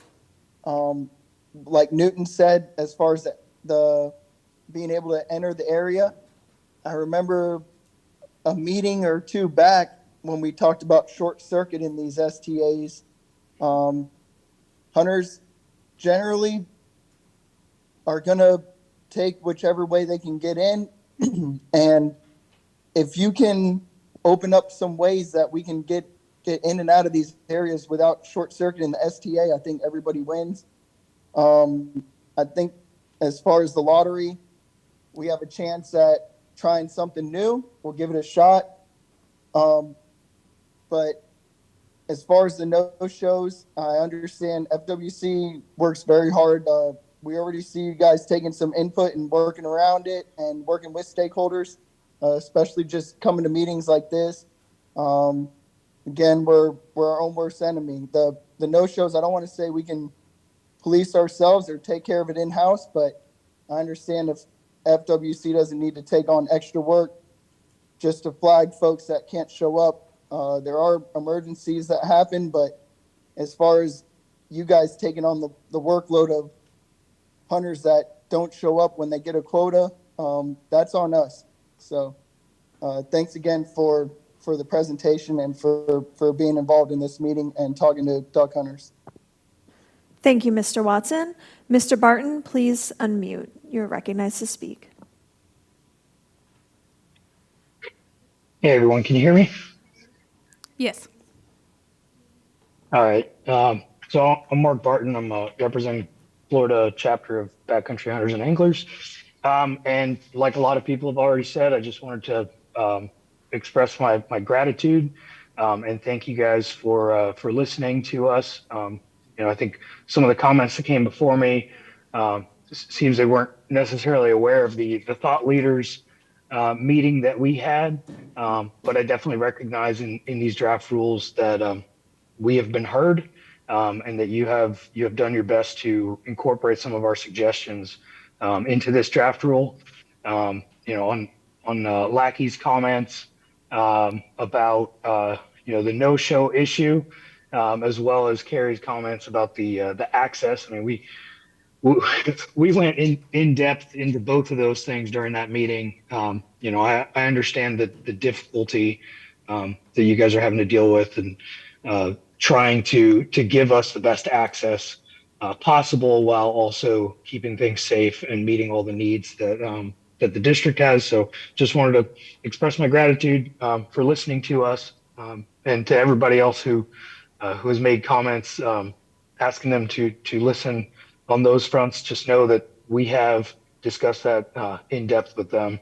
And if anybody wants to know more about that, feel free to send me a message, find me on all the social medias. I'd be happy to tell you more about the discussions that we had. So thank you. Thank you, Mr. Barton. There are no further raised hands on Zoom. Bishop? Cheyenne, is that for this upcoming season? I think I heard you say next year. It is for this upcoming Okay, season. I just want to clarify that. And thanks for your hard work. I know it's very aggravating, but you know where I stand on it. Thank you. Yes, sir. Just want to, Cheyenne, thank you so much. Do you have any answers to any of the questions or comments that were made? No, sir. I want to thank everyone for making their comments. This is a very complex issue, and believe me, you are listened to. I mean, I'm watching the executive director write down notes. So don't think you're just calling in and no one's listening. We're listening, but as I said before, the SDAs are not your normal cat. They are under a federal court order, and everybody has to kind of walk on eggshells with them. So thanks everyone that called in on that. And oh yes, sir. Sorry, I just had one more comment because I agree with a lot of the commenters regarding the return permits. There's still no incentive for people to return permits. So even though the redraw system is improved, it's not going to improve the number of permits that are available. I would suggest, and I did suggest at the stakeholder meeting, preference points. I believe that would solve it, because then you would have an incentive to return a permit. But just listen to everybody. Now, I'd suggest that all the permits be issued the week of, like, no redraws. Just do all the permits the week of. It would limit the amount of people who, plans change, things come up. And I think it would also keep folks who are a little more serious about those hunts and who are more engaged in the process involved. Because I know when I'm applying for redraws for the regular quota permits every single week, and if I get one, I'm going to hunt it because I'm pretty pumped about it. And it's, I applied for it, it's the next week. So I think all the permits should be done the week before, not just first come or the redraws. Thank you. And of course, what we're talking about here is permitting. People in Tallahassee have to get it through the software.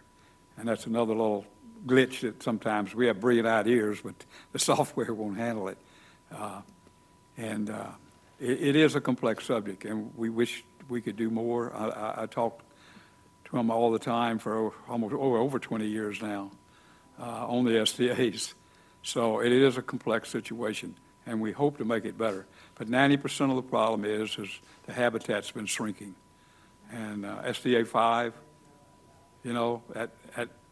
that used to be the place, and now it's the last place. And that's just what we're living with. Okay. Anyone else? Are we done on this subject, other than we're getting ready to go right back into it? Thank you very much, Cheyenne. I wish I had a nickel for every hour I'd spent on the STAs. All right, item number 5, STA updates. James Harbaugh, Recreation Planner, the Water Management District, STA waterfowl and alligator, finally, something else, hunting seasons. So it's just not all ducks. Thank you very much, buddy. It's not ducks, it's also lizards. All right. There's my information up there. I'm going to start out by talking about some of the major differences that we're going to be doing. The outflow canals are where the Q-Bell numbers are drawn from. And coming up, we're going to be closing some of that for the alligator hunting. We're also going to be posting signs over on some of the canals, so there's no access into those canals at all. That will eliminate some of the short circuits that we've been having in the past. This is a process, and we're getting closer to the year that is going to be the year that we got to get their numbers by. So this is going to be one of the bigger changes. I'm going to be going out and putting up some of these signs with a bunch of other people in the near future. Excuse me. I've been fighting a little bit of a throat thing here, so pardon me. With alligators, last year went to 24-hour rule, but that was not compatible in the STAs for alligator hunting, basically because then the STAs would be open for the entire weekend with no lock times. We have enough problems with people entering into the STAs as it is in illegal points, so that was just not something that we wanted to be able to do. There's also compatibility with other public use. We do have birding tours during the daytime, and we also have some areas where we do have fishing. Recently, the FWC contacted me and asked if we could have an extended weekend of hunting into the STAs. I tried to fit it into the schedule, even with the not 24 hours, but that would be the same weekend that we have the waterfowl scouting. We have November 4th and 5th, I believe, is the weekend. Numbers are not in my head, off the top of my head. But that would have conflicted with that capability at the same time. We also have birding tours again at that same weekend. So it just was not able to fit it all in. So there will not be an extension on the STAs. Statewide, there will be an extension, I believe, to make up for some lost opportunities that happened to some folks with Hurricane Ian. It just can't fit it all in. Just don't have the space. Trail access and parking spots. This is a hot topic, obviously. We just did the flight the 15th, which is last Thursday. FWC, myself, water managers, or the STA managers, we had a onboard GPS with the points that we currently are using. We eliminated some of them, moved them around a little bit. It's a completely different view from the air. It made a whole lot more sense when we were up there. It's like, oh, that makes it easier. And so it was a very successful adventure, I believe.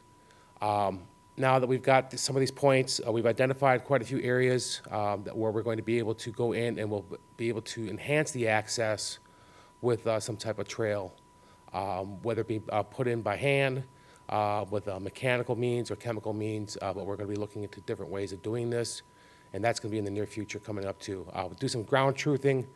We have a scheduled day where we're going to be doing some of that, just make sure that what we saw looks the same on the ground as well, because a lot of times you get there and it looks completely different than it does the air.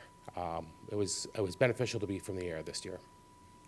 So that's some of the bigger overview stuff.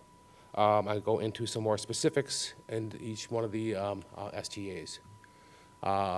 STA 1 East, there will be alligator hunting this year. We have a quota. And with that, the quota is going to be 30, so that's going to be about 60 gators that can be harvested out of the unit. This is the first quota season since the board approved it last year. We did have a couple of youth hunts in there. They were both very successful. In fact, this year's youth hunt that happened earlier in the spring, they were done in and out very quickly. There's a lot of alligators in here. There's going to be some very large alligators in here. It's going to be, the people who are going to be hunting in here are going to have a good time. They're going to be very thankful for this. It is an urbanized area, so it's kind of unique in that regard, which then brings more challenges. The western edge over here, where I got kind of hashed off in the black line, that's a levee that we're not going to be traversing upon. There's concerns from some of the people who live around in the area, which is understandable, lights at night and disturbance from their house. So we're just going to close those levees from access. There's no good alligator hunting along there anyways, so it's not going to be a major loss to anybody. Just prevent the vehicles from going up and down it. The red over here, we have two canals that are going on here. One of them is a Q-bell monitoring canal, which we're going to be posting so to stay out. No access, no hunting for waterfowl or for alligator hunting. And then the Waxahachie National Refuge is actually on this boundary. That canal falls in the refuge, and there is no hunting of gators in that refuge on this permit. So it's outside of the project area of STA 1 East. So that'll all be posted as well. We're going to try to make this as simple as possible so that people can, so that it's very evident that you stay out of here. 1 West for waterfowl. This is a lots of stuff going on in the STAs with construction. The quota change, I don't think there's going to be a whole lot of quota change. That's 40 and 40 for the morning and 40 in the afternoon, so a total of 80. There may be some reductions in it after talking with some of the managers. We do have some new plantings in the area, so we need to take that into consideration when we make our points. I haven't gotten that information yet, but we're going to be working towards that. The southeastern portion of Cell 8 is still closed. The G7080 or 780, which the new structure they're putting out there, was anticipated to be done by October, which kind of it falls too late. Just stay out of there. Let's not even try to have it open closed and go back and forth. We've become accustomed to it at this time by now, and hopefully next year we'll be able to open up that section. SAV is looking pretty good down in there. Some of the other levee closures, we have some projects going on with some culverts being replaced, particularly between 5B and Cell 6. There's going to be a big project going through here. That is going to probably close and make some of the logistics of moving around in the STA a challenge for the Saturday hunts in the 1 West. Won't be able to go south when they are working in that area. Until they do start working in there, I can see that maybe we can have that open, but for my purposes, my maps, I have it closed off. And then between cell 1B and 3, there's another culvert project going along there as well. These other these other cells are not necessarily the best of habitat. When we flew over them, we didn't see anything that changed this year in cell 2B4 or in cell 2A. I don't think there's any opportunities going to be able to expand any hunting in that area at all. The One West expansion, this is with a hot topic where everybody's talking about cramming up over into these corners over here to try to get into cell 6 to the north. I wish I could say that there was an easy answer to how to get to the northern portion of this, but there's not. The way we're going to have to paddle it, you're going to have to work to get that far north. This is going to be marked off as closed to access over on this side, so we will be avoiding some of the short circuits by cutting across through all the plantings that were put in there. Last year we had some instances where that was occurring, and we're trying to prevent that again. Expansion 2, which is all the way to the south, is still under construction, so that will not be into consideration for any waterfowl hunting this year. I can't say it would be for next year either. I would love to say it is, but I'm not sure how much we have to do for testing and how much has to, there's also veg recovery, plantings and these types of things. So it may be a couple of years before that's out as well. Alligator hunting, again, we got the western portion again, which can be marked. I got these levees closed off due to the construction. That access may only be a short period of time, but you can hunt most of the levees from, you can hunt from the levees for most of this property. And then the reality of it is when you start looking into it, there's only a few areas that really have a lot of concentrations of alligators. And I think most people who do hunt in here know where they are. I know where they are. STA2 waterfowl, this is going to be some significant changes going on here. There's a lot of different projects going on. They're replacing some plugs over on a couple of different sides of cell 3. Cell 2, I believe that says cell 2, has some work going on it as well. And that is going to close off because this is going to be the haul route in this area here. But that opens up this area up in here where we did not have any access before into cell 6 and also the northern portion of cell 3. So there will be probably an increase of quotas in here. We identified a couple places in cell 4 where, from the helicopter where we're going to probably put in some mechanical means of opening it up to some SAV in that area as well. Problem is we're going to lose some scouting days because of the construction that is going on in this area is occurring on Saturdays as well. That's why we're moving from a Saturday to a Sunday hunt, because the Sunday is the only day that the construction is not going to be occurring in here. It was almost considered to close it completely, but this brainstorm was a great idea to just move it. Now we're also got to move the check station back up to the north again, to the northern bridge. So we can access in there. This is basically the only areas where we're going to have access without impeding upon the haul routes. But I can see that there's going to be an increase in the amount of quota in here. I think I covered everything on that. STA2, with the haul routes in there, there's just not a lot of levees that provide some reasonable amount of alligator hunting in it again this year, particularly with when I was talking with Dwayne about this. I wasn't realizing how much more there was going to be in there, so it's probably a good thing that we have it closed this year, just with the amount of construction in there to just not deal with it.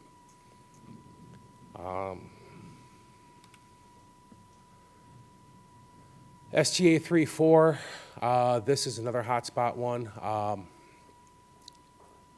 Cell 1A is in, well, the quota is going to be about the same. It may be a little bit less, maybe. It's probably about the same. I don't see much of a difference going on in this cell. We did identify some areas over here where we're going to probably move some points around a little bit and also hopefully mash a couple of places in a little better as well to provide easier foot access. What's going on in this cell here is the vegetation has delaminated off of the bottom. Basically, you have floating tussocks, and the water is scooting along underneath the vegetation and not getting the residence time in there to do the work that's supposed to be doing.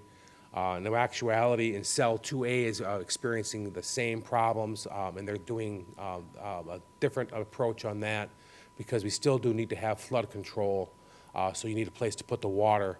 While the, cell 1A is in drawdown, we need to have some place to put this water.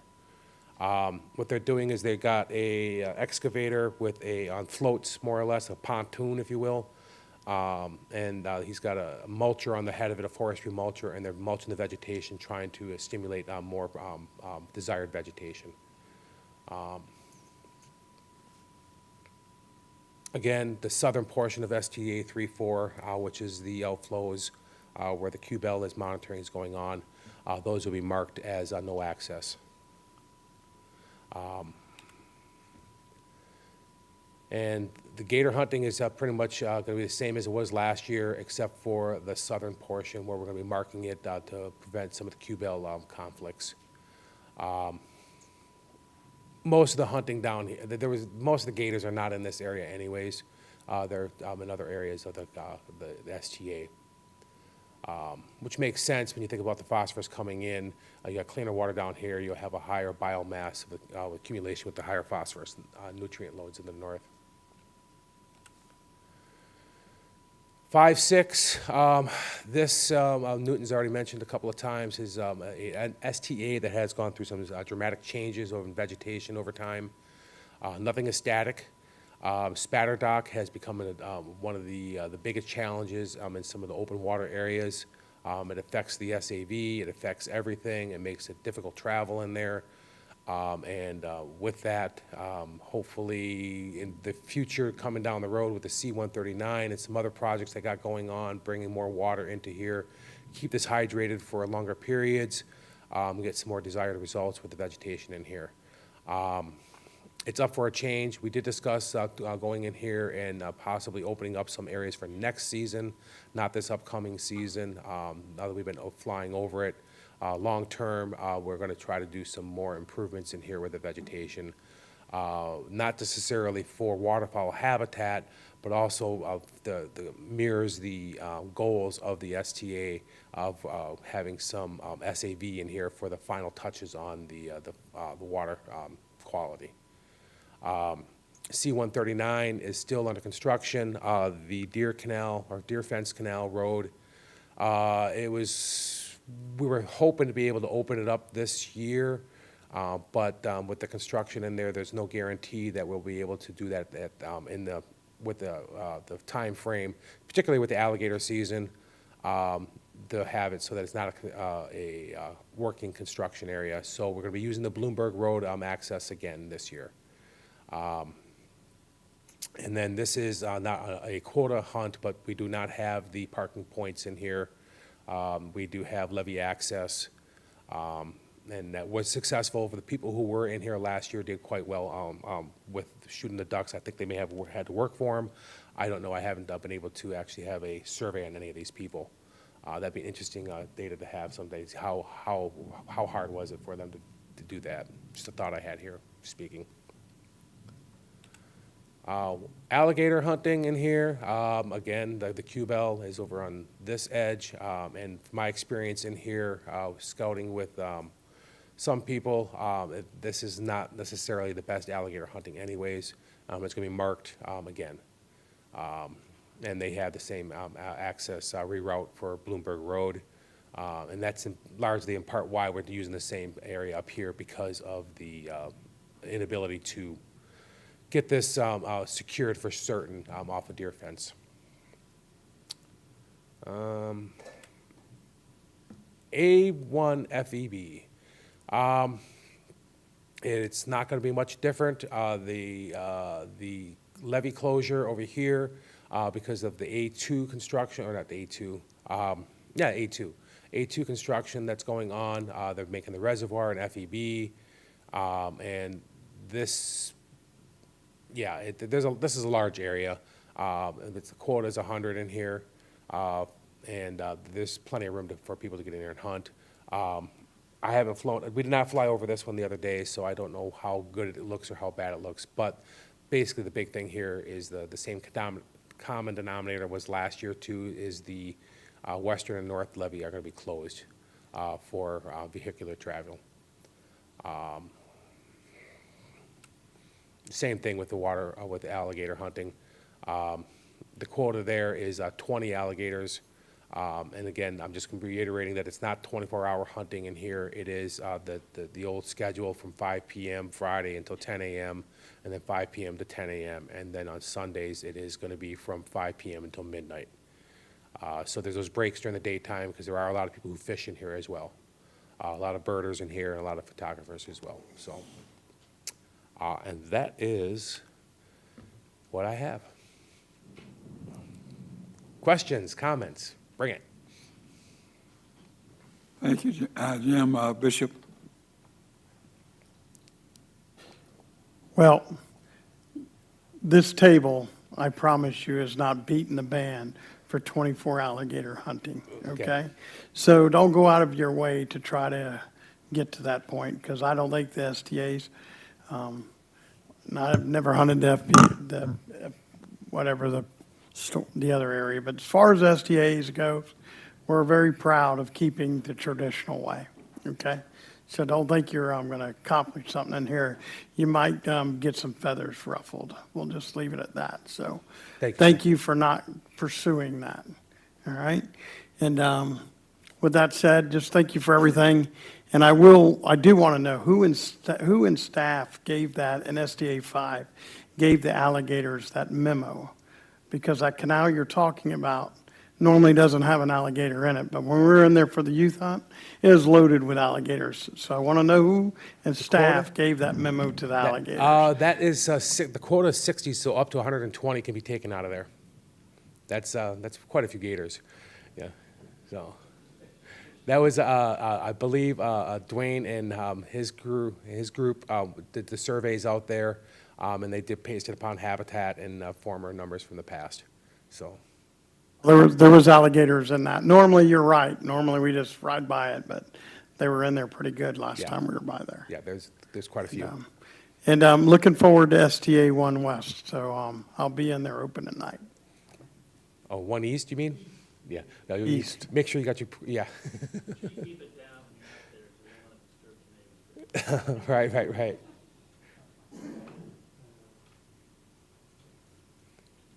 Okay, anyone else here? Chair. Got a comment? Chair. Thank you, Chair. You mentioned, thank you for the presentation, very informative, and I appreciate the overview of it, kind of a high level looking at it all. You mentioned the signs for no access and no fishing on the, would you call them the discharge canals? The discharge canals, yes. Yeah. Can we talk a little more specific about that? What are the discharge canals for the STAs? Are these going to be in close to the STAs, like we have boating barriers near structures and things like that, or are some of the discharge canals the actual canals of the CSNF as well? What they are is where the monitoring equipment is located in, and I don't know where it's located specifically, but I do know that most of the it's the downstream side of the STA. Is the best way to describe it. So the water has gone through, it had its not photo period, but the hydro period across the landscape, and it should be the cleanest by the time it gets there. And if we have monitoring equipment in there, and hey, there we go. Still on air?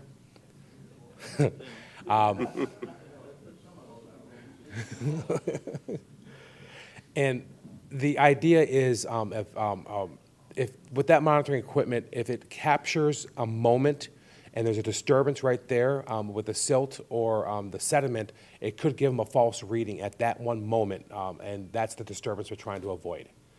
Because you can't just turn that monitoring equipment on and off. It's on a continual basis. And so the one thing that we can control is the hunter. We can't control the fish or alligators or anything like that, so any type of measure of control that we can do we're implementing it as we get closer to the finals here towards 2026. So these will likely be some distance within those outfall structures and monitoring equipment. This basically keep people out of that canal, and then we don't have to worry about it. Thank you. No problem. Okay, and I've been reminded that since we're on you need to state your name before you make a comment, so it'll be on the record. Thank you very much. Yes, sir. My name's Lucky Politis. I commented via Zoom earlier, but I figured I'd do the sneak attack and show up. Thank you. So I did.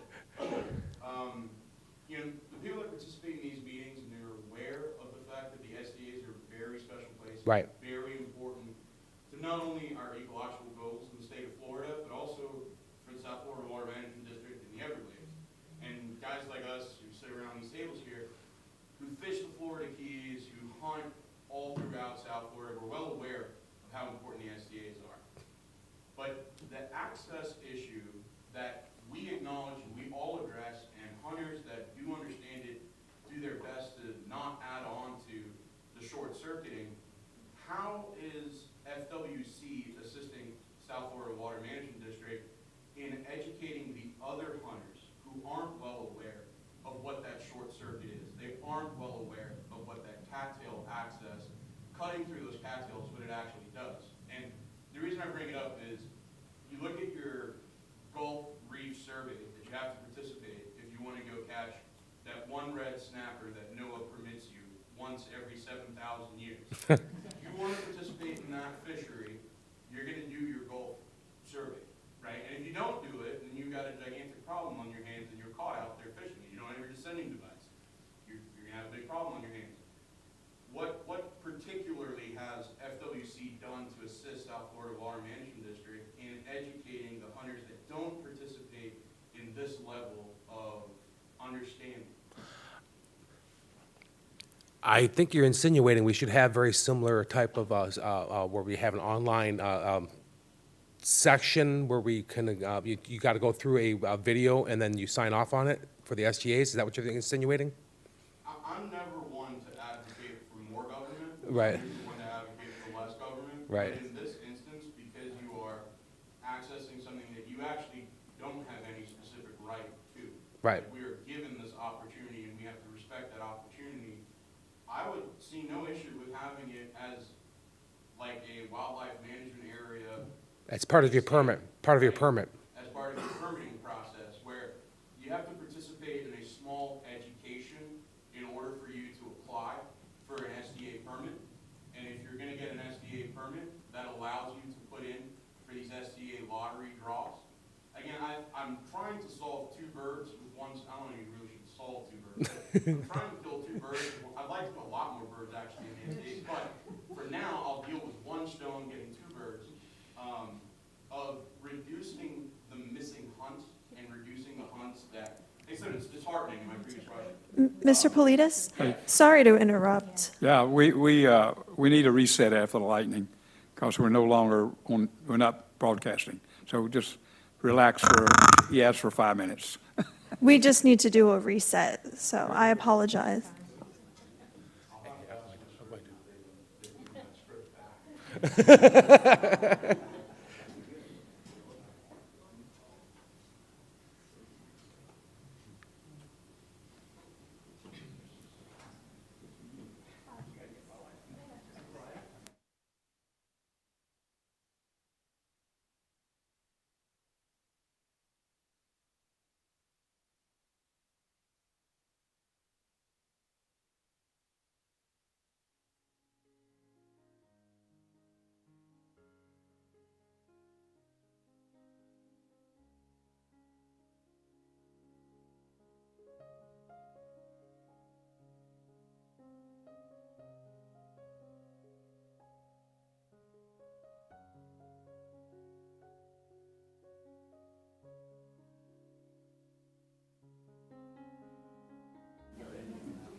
Test 1 2. Test 1 2.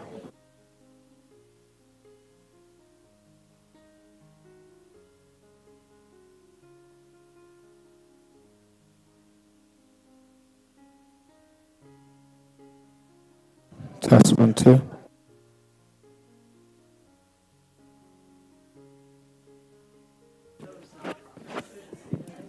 Test 1, 2.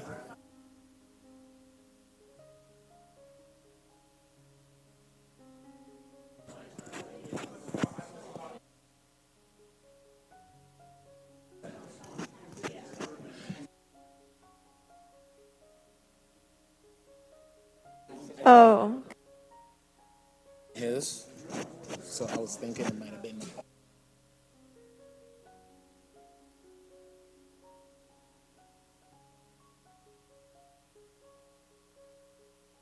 I think.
Yeah. Well. Good.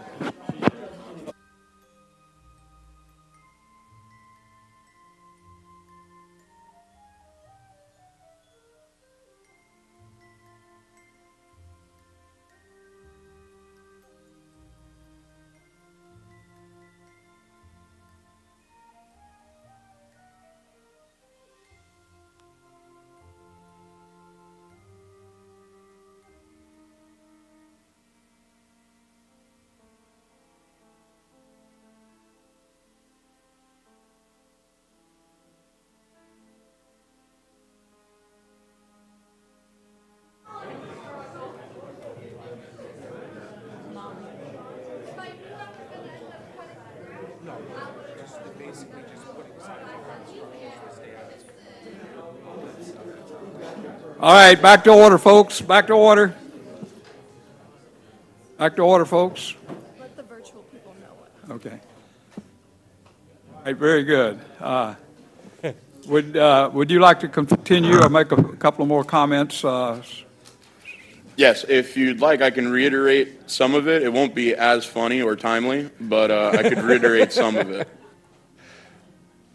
So the main question that I was asking is, how has FWC participated with South Florida Water Management District to give the education to hunters that don't participate in this level of conservation don't have a true understanding of how important the STAs are from an ecological perspective. That's our real stake, not just us as duck hunters going in there and shooting birds, but what the STA does in conjunction with the EAA and the Everglades and all the other projects that we have rolling on at the same time here. And then the next question was, would a system put in place to educate duck hunters that want to duck hunt in the STA, almost like a special management area stamp, where you would need to go through some type of certification or education or video or something that would open up the ability for you to apply for permits in the STA. And I think you end up solving two problems at once. The first being missed hunts because people who don't really have a passion to be in there duck hunting get their quotas and say, yeah, maybe I'll hunt it, maybe I don't hunt it, we'll see what happens on the weekend. Maybe I'm too hungover Saturday morning, I don't want to go shoot birds, right? And I think the other element to that is we can reduce a lot of the short circuiting if guys understand why, and girls understand why when they're standing on the banks with their Q beams looking for where they're going to go to get to where they want to be, and there's 3 feet of cattails between them and open water, and they don't go, yep, sorry cattails, because they don't understand why. Right. And that is, like you're saying, you were insinuating part of the permit process that they would have to go through these, I'm just reiterating for you. And that's something that I've never discussed with FWC before, but I think that that could be some dialogue that we could possibly have in the near future. I'm open for it. That it's something that, what do y'all think? I think it's something we could definitely look into, something up for discussion. You bring up a valid point. That kind of stuff, when it comes to people showing up in race shoots, it's more of a complicated topic, but it's definitely something that's a good suggestion that we can look into. I mean, there is a, precedent for it. The shore-based shark fishing requires you to take a course before you're awarded that permit, and you have to have that on you. So, but this is a discussion we have to have with our Office of Licensing Permitting, and if that's possible. And I think there's a lot more duck hunters than shore-based shark fishermen, or people who actually apply for that. I'm not saying that all of them have done that, but they need to. But that's something we can definitely look into. And this is Drew, I would say at a minimum, we can develop the education materials and develop all that so people have access to them, make them available and so forth as a step one while we look at sort of the other processes. But definitely I got that down because I think it's a great idea.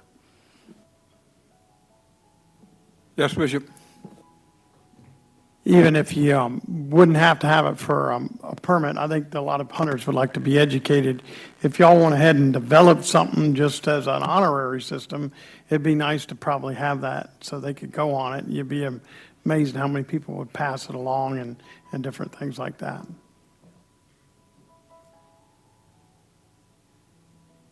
There was a time when the SCAs had only 5,000 applicants. When United Waterfowlers was selling a do's and don't on the SDAs. That's pretty expensive, I might add, but postage was a lot less then. To every permit holder. And we, obviously, most people would get an understanding of what the reasons why the rules are, what the rules are.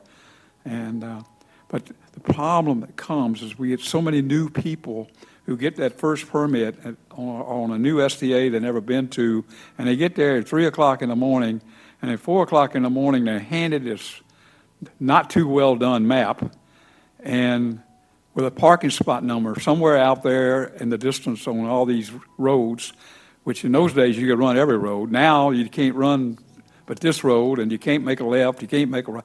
It's so complex in the dark for a person who's never been there.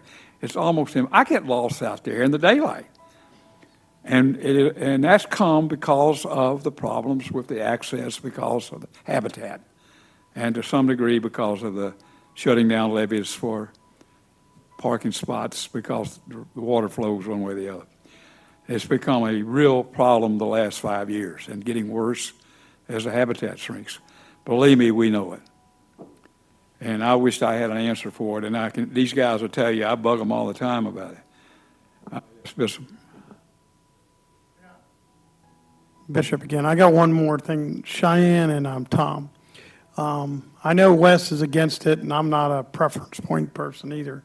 But I'd like to make sure that we collect the data this year to find out how many people actually return a quota permit during this year's period, so we can review it at our post meeting, so we can get this resolved. Because there is no incentive to return a permit because there's no preference point.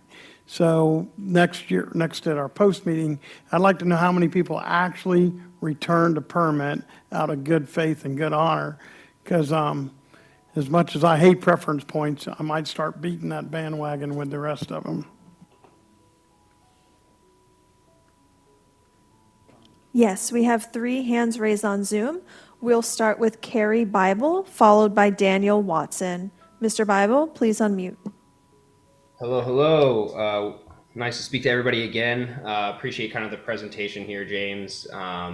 Just so you're aware, if you did survey hunters at STA 5, it was an average of about 0.81 birds, which is pretty miserable when it does come to actual harvest numbers and harvest rates. I do think the levy access was a nice change in addition that I do think offered some flexibility to the hunters themselves to try to carve some paths through and to access areas.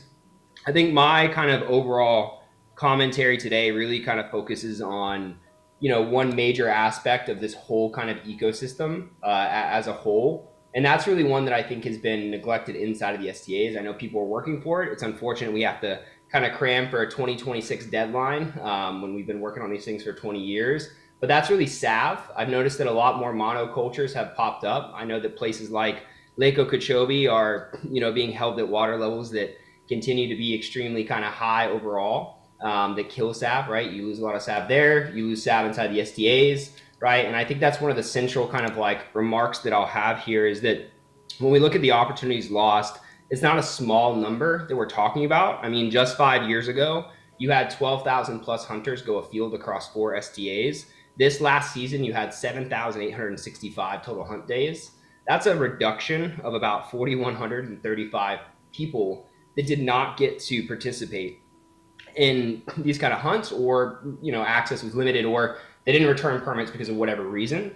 And I want to encourage, you know, as we look at consumptive but reasonable use of the land across the district, not just the STAs, there's a lot of properties where I think some self-management is going a long way, especially with opportunities where wetlands restoration, like earlier talked about, you know, some new properties that are popping up that I know even are adjacent to Jonathan Dickinson, right, and working towards some of those areas. And as they come up, I just hope that, you know, as a panel, we review that pretty extensively, how we can get access there, even if it's rudimentary, kind of to the point that we had even earlier that Newton had about with the boat ramp. You know, if you just give us a dirt drop that's the right angle and we'll drop the boats in, I think the same kind of theory applies, and it works well at places like Alapata, C23, some of these kind of other access points where I know the STAs we want to heavily regulate, we want to control going in and out, but I think opening up and looking at the workbook again of everything we have property-wise to maybe replace 4,100 hunters, because that across the board is kind of, is, you know, more or less, I think, a number that's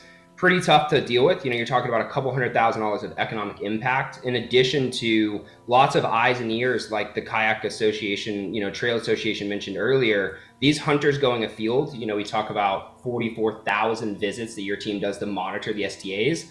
The hunters account for about 17% of visits just like that, with how many numbers we have going afield currently, right? So that's a lot of eyes and ears. I think for a long time, we've been talking about how SAB numbers have been down, how, you know, when you see the direct correlation between quality of habitat and then you see direct you know, the deterioration of that, I think it's something we should, you know, really try to look at SAB, and I'm just going to hammer that message home, because it's something that, and I'm not a scientist, I'm not on the call, I know you guys are working really hard on it, but, you know, that's one of the big lessons that I've kind of seen missing from a lot of these areas, and what's significantly hurting habitat is the things that benefit duck hunters ecologically, I think also benefit multiple other species and also benefit, you know, water quality. And we're not just always trumpeting this for duck hunters, I think, as other people have mentioned. I think there's a lot of benefit to it. And I guess ultimately my kind of final point for the commission is just engagement creates connection, and connection creates care. And I think these are a multitude of opportunities. We have 4,100 less engagements than 5 years ago.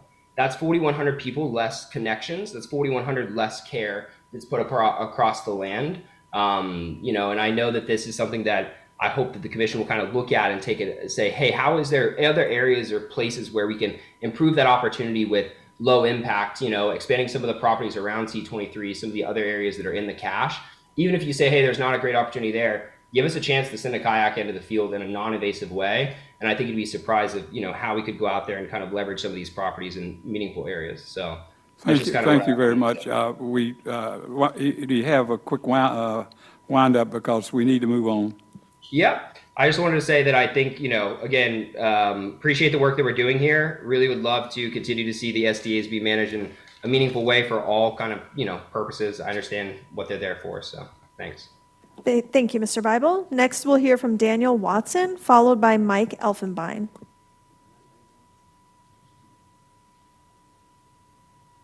Mr. Daniel Watson again. Just to piggyback off of the gentleman that was at the table there, as far as entrance to the STAs and not short-circuiting these STAs, we all realize that it is a privilege to hunt these STAs, and appreciate the district for all the hard work they take on letting us hunt them. But perhaps these new hunters, they're going to take the path of least resistance most of the time, and something as easy, much like a trash can at a music festival, a designated entrance or a couple areas with almost PVC poles or something that are shown on a brochure map that could let you kayak or canoe in past the sawgrass might deter people from making a straight line and short circuiting these STAs. I also had a question that's more directed towards FWC, maybe Mr. Reinhardt. I was just wondering off the top of your head if you guys had a percentage or a roundabout number of how many out-of-state alligator quotas we get filled versus people that live in Florida. Thank you. Tom, you want to? You don't have an answer for him. Bishop will try. I'll give this a pretty good shot. I have a couple of friends of mine. I call it my posse. And my posse this year consists of 12 people. And I give them what I want them to draw for an alligator permit, okay? And two of those people that are on my posse are from out of state. They have never, ever drawed in 10 years. I'll give you their name if you want them and their phone number, and you can call and ask them. They're still upset. And just another information, too.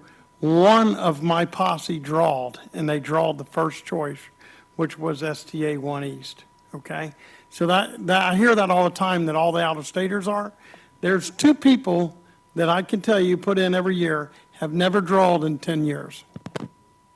And we bump into that with the Osceola turkey draws and stuff, and they always saying that the out-of-staters are getting all the permits. Believe me, they know exactly who's getting the permits, and people applying from out of state is not a problem. Period. Been investigated numerous times. Thank you very much. It's something that's very widely believed. Yes, we have one more hand raised on Zoom. Mr. Elfenbein, you're recognized to speak. Hey, good evening. Mike Elfenbein, Cypress chapter of the Isaac Walton League. Appreciate the presentation. And so I think it's kind of cool what you all were talking about, educating the hunters that use the STA to understand its importance. To zoom out just a little bit, you might even consider like a hunter's handbook for South Florida Water Management District lands, maybe some kind of 10-page color brochure, or 5-page color brochure, but you might even consider something similar to everybody moving here. Like earlier in the presentation, it was mentioned, well, we're gonna stop access to 2 levees. Granted, they're not valuable to that specific hunt because the lights might disturb the homes that have been built adjacent to the STA. So as we continue to watch Florida be devoured by urban sprawl, and recognize that that conflict is going to continue to increase, maybe instead of relegating the few hunters who are dedicated to conservation to specific areas, we educate the public to understand that those other areas have been traditionally used by recreationalists and should continue to be allowed. Just a suggestion, and I'd be glad to work that through with somebody if you wanted to pursue it. Thank you. Thank you, Mike. I know at one time there were a book. It was a 3-inch book on, I'm not sure it was South Florida, but I know St. Johns River had one at one time. And it was very informational, but the problem is every year it had to change, and reprinting those things has to be a bit, a lot. So, but I do believe they could do more on the websites. I do believe that they could do more on the individual WMA. Like you take Dupree, what you read on the brochures and stuff, it doesn't tell half of what you really need to know for all the activities that are out there. And of course, websites are a lot easier to change than printing a book. So I agree 100%. Not just this water management district, but the FWC and the others could do a better job with their websites on their individual wildlife management areas or whatever. We need to be moving along. Quite thank you. Anybody else here had any comment on this? Jim, thank you as always. Our next recreation facility design and project updates, Mike Cheek, who's a recreation project manager for the Water Management District. Mike, welcome. Okay, thanks. Thank you all. I'm just going to give a brief update on some of the latest projects we've been working on and some upcoming planning for recreation facilities. Just talk about some pedestrian and equestrian pass-through gates we put down south Miami-Dade County. We have 2 new boat-in campsites proposed for the Kissimmee River. There's a temporary closure on the Ocean to Lake Trail here at the Palm Beach County, Martin County border in Cypress Creek. That new restroom was installed at Hickory Hammock Equestrian Campground. Show you some pictures of that. And give you a progress update on the S356 boat ramp down off Tamiami Trail. And I believe there was a request for what the recreation plans are for facilities at the Everglades agricultural area, the A2 reservoir and STA, proposed recreation features. Talk about an Eagle Scout project that happened at Crew in Lee County, and then the big volunteer event we had on the Kissimmee River back in May. Okay, so first off, this is down in southern Miami-Dade County, just south of, or this is Ingram Highway coming in to Everglades National Park, there to the southwest, towards Homestead off to the east. These stars are just indicating 3 locations where we installed these district standard pedestrian equestrian pass-through gates. So this increases usability of these properties, creates more of a loop trail possibility for people hiking, biking, or on horseback. They'll be able to move between these points. For example, the Southern Glades wildlife and environmental areas to the south of Ingram Highway here. So someone could come through this pass-through gate, come down the Aerojet Canal, connect to these other locations along the Aerojet, pass through this gate, whereas before it was inaccessible if you were on horseback. There's just a shot of the standard pedestrian pass-through gate. And obviously the purpose of this is to allow horses, bikers, hikers to pass through, but not ATVs and things that are going to cause harm, go out and tear up the wetlands out there. Moving on, this is at the Kissimmee River. These are 2 proposed campsites on the Kissimmee River. One, this northern point here, this is the main river channel here. This is Bassinger, Highway 98 here. So both of these sites are south of 98. But this one in particular is meant to somewhat replace a site that was lost here. It was a boat-in campsite along the C-38 canal, and that was lost when they backfilled the C-38 canal there down by the S-69 weir. So this site is high and dry for most of the year. We went out and looked at what the water line was after Ian, so it's a pretty good judge of what will stay dry in the future after big water events. And there's another proposed campsite here south of the railroad tracks along the river channel as well, another high and dry hammock. These would be boat-in only. And we're looking at the possibility of also designating the Kissimmee River as one of the Florida Paddling Trail Association's blueways that Dorsey mentioned earlier. Just gives that designation to the river, allows them to show that it does have a trail that's can be paddled in a manageable form. You have campsites along the way at reasonable distances between campsites. It allows them to show maps on the website. So we're looking into that possibility. And then these are just the mileages between the sites here. See, the closest campsite to the north is 4E's Camp at about 7 and 10 miles north of these sites. Oak Creek is a little further at 15 and 17 miles upstream. And your next furthest campsite downstream is the S65D impoundment campsite. So this would increase the usability of the site for paddlers that want to do a through paddle, say from Lake Kissimmee all the way down to Lake Okeechobee. So that would be a nice improvement there. And just so you know, the designation of the Florida Paddling Trail Association Blueway, they wouldn't prohibit any use of motorized boats, airboating, or anything like that. It's not an exclusive type of designation. It's just adding that paddling designation. But I did hear a good point brought up by Newton and others about the safety flag issue, because that could become an issue on the river. A lot of the paddling might be done during the dry season when the river channel is lower. So it could be something that we could suggest for users if they're using that in the dry season, just so airboaters are aware that there are paddlers out there, and increase their visibility just to avoid conflicts. And again, these sites would be primitive campsites. We'll have a picnic bench and fire ring. We would put out there, reservations would be made with a special use license on our website. And again, boat-in access only. The nearest boat ramps would be 4E's to the north or upstream, and then S65D ramps to downstream. Okay, moving on. This is the temporary closure of the Ocean to Lake Trail, the multi-use portion at Cypress Creek. So this inset map's kind of hard to see, but we're here just north of Palm Beach County. This is I-95 and the Turnpike. And right off to the east, this area in red, we're going to be doing this exotic vegetation removal project. They'll be grinding Brazilian pepper there right along the side of the interstate.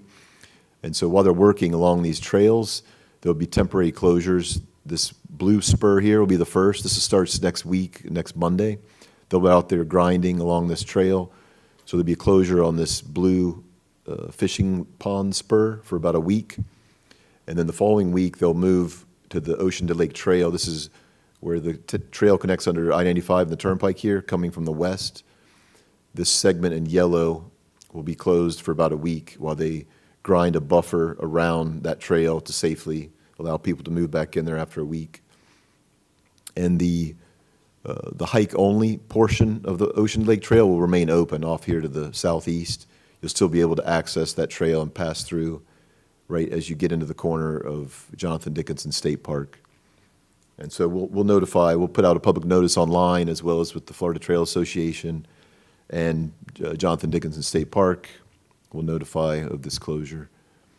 But it's a good compromise. We're allowing the trail to stay open most of the project period. They'll be ending up doing the grinding for another probably 2 or 3 months in the remaining red area there. Okay, and this is the new concrete prefabricated bathroom that was installed at Hickory Hammock. So these things are pretty impressive. They're amazing, solid concrete structures. They're prefabricated up in West Virginia. They put it on a flatbed truck, drive it down, install it in one day. You have these concrete vaults installed in the ground, this massive crane. This thing weighs like 48,000 pounds. So it's almost a hurricane shelter if you're out there. But these things are really nice facilities. The National Park Service uses these on some of their properties. So amazing to see how the process works. This is up at Hickory Hammock. Final product, a very nice looking bathroom. So this is one of our most popular campsites here at the district. So users will be happy to see this coming camping season in the fall and winter.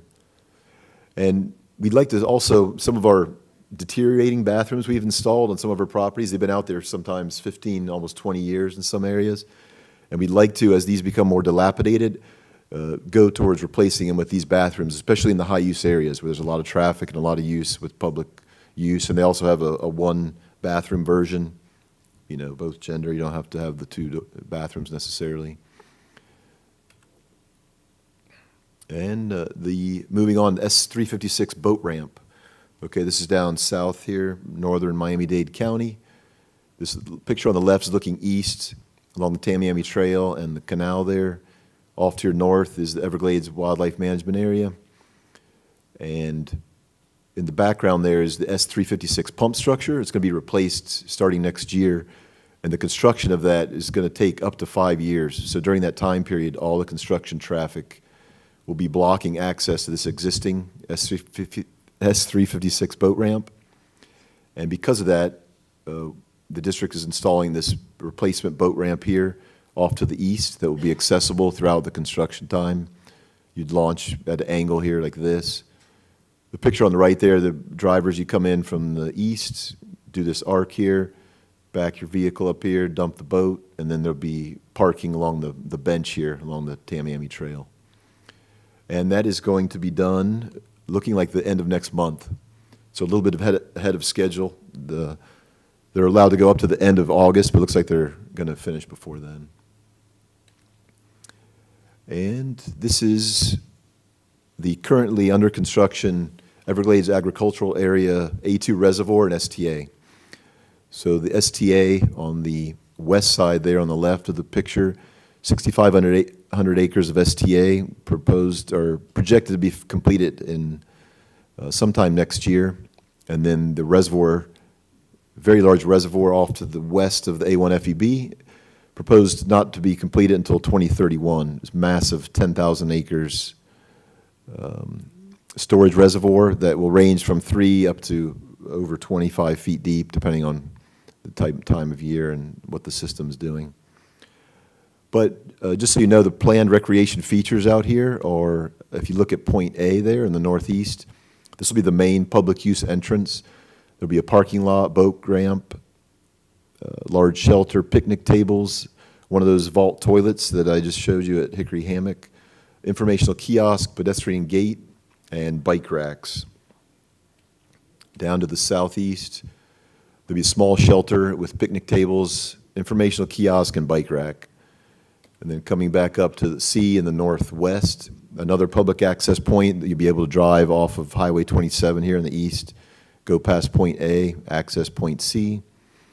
And there's proposed small shelter, picnic tables, again, the vault bathroom, informational kiosk, and bike rack as well. Southwest corner, point D, small shelter, picnic tables, informational kiosk, and bike rack. And again, the hours will be likely similar to A1 FEB, but that will remain to be seen.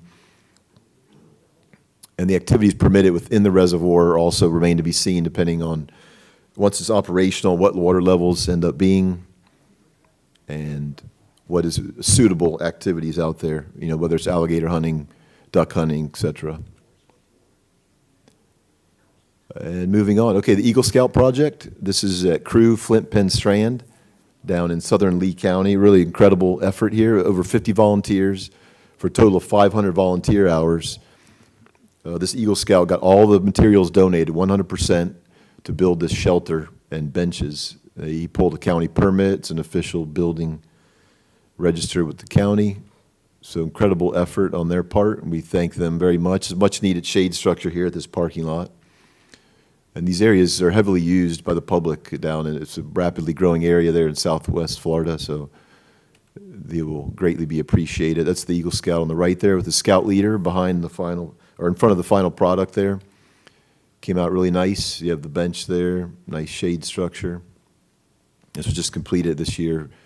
And he was delayed because of Hurricane Ian, so kudos to him for coming back and getting the job done.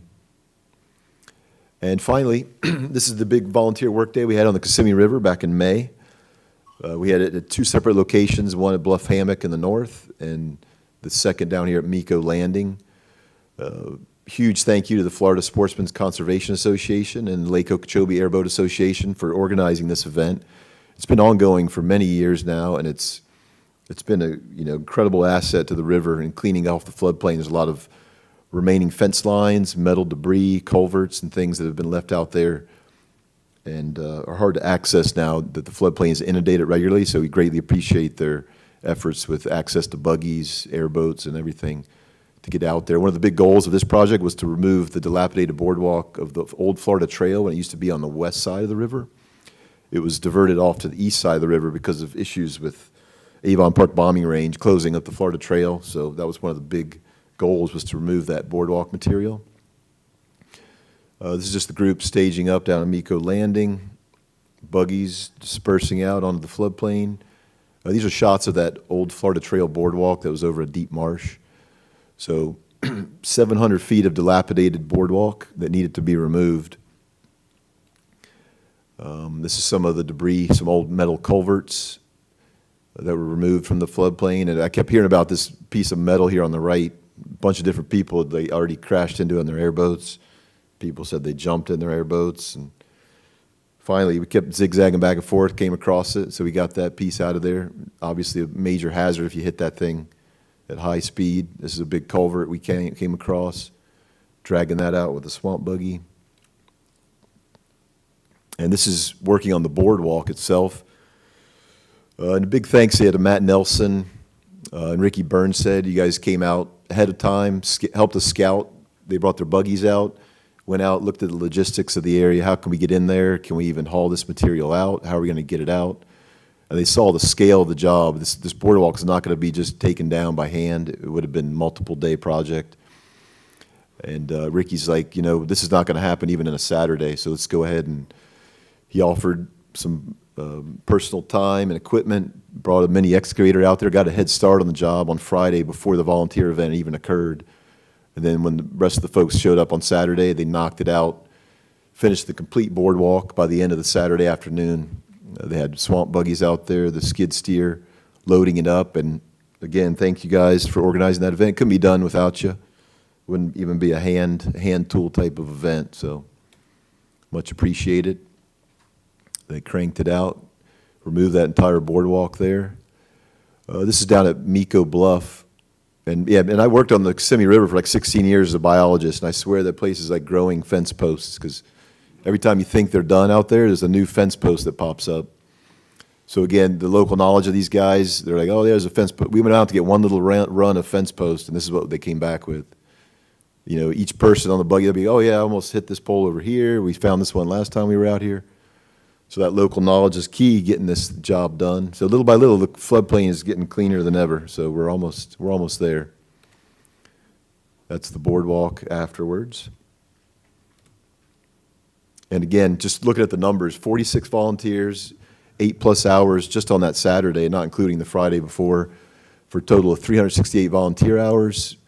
And if you look at the state rate of $29.41 per hour, that looks at over $10,800 worth of work that was done that day. 8 swamp buggies, 2 trailers, 1 mini excavator, a skid steer, and thanks again for all your efforts, you guys, your family, friends that came out to do that. We greatly appreciate your work out there. So and that's it. That's all I have. If there's any questions. Mike, thank you very much. Any questions around the group here? Bishop, you? Just want to thank you for those 2 new camping areas. Glad we didn't even have to ask for them, even though we sort of did. But thank you for that. And it was, again, thanks to Ricky and Matt and all the time and staff spent preparing for that project. Thanks for letting us stay the extra hour. We got out of there. Really do appreciate all that. It was a great day in the woods. And we thank you for everybody that gave us the opportunity to do that. Yes, sir. Yeah, I just wanted to say what Bishop said. Thanks. Would you state your name, because you haven't commented today? Oh, okay. Matt Nelson, FSCA. Also wanted to mention, we had talked about there was an area up there by Cornwell where we had a picnic table and a little area, day spot for airboaters. And we had talked with Dan about possibly getting that on some sort of a map of you guys where it could be a recognized area for airboaters to use, you know, just as a stopping spot, lunch and whatnot. Okay, yeah, we did look at that. Yeah, there's a nice spot out there, a little raised area of some spoil that wasn't removed, real pretty spot under a large live oak. There's some stuff that was there. We ended up removing it. And, yeah, we could look at that as a designated day use area. So we could set that up, and at least it's recognized as an official point on the floodplain where you can stop over, use it for the day, and just make it clear it's not necessarily a campsite, that there's enough campsites out there. But, yeah, definitely we will look at that as a day use site, as a possibility, because I think that's doable. Perfect, thanks again. Yeah, well, thank you guys again for all your help out there. It's a great effort, much appreciated. Thank you. Thank you very much. All this volunteer work, obviously you know that the district is so generous with access to the properties for recreation. And that in return generates the goodwill that generates volunteers. And I think any project that the district, I know in the Kissimmee Valley particularly, if you need something, there's people there who'd be glad to help you. And that doesn't come easily. It comes both ways, and it's very much appreciated. If you don't have access, you're really not interested in doing anything out there. If you do have access, guess what? You'll be out there standing up, to your waist in mud, trying to pull out an old cistern or something. So it's very much appreciated. Okay, anyone else here on the floor here? Yes, sir. And state your name, please. Richard Martinez, just had a question regarding the two campsites. You said they were proposed. What approval needs to occur, and then what would the timetable be for them?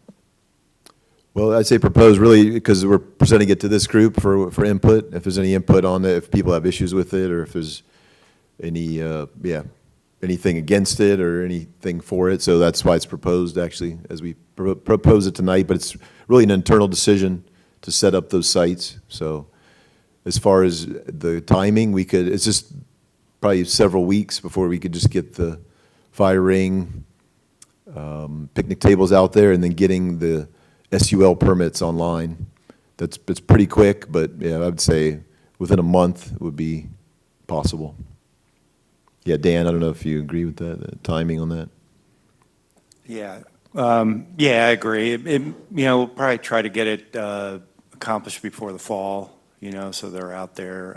So we got little bit of clearing to do. Got to bring the tables out there and fire rings, and it's all by boat only. But yeah, and then we got to set it up on the SUL. So I would say, over the next couple months and have it open before, the season starts.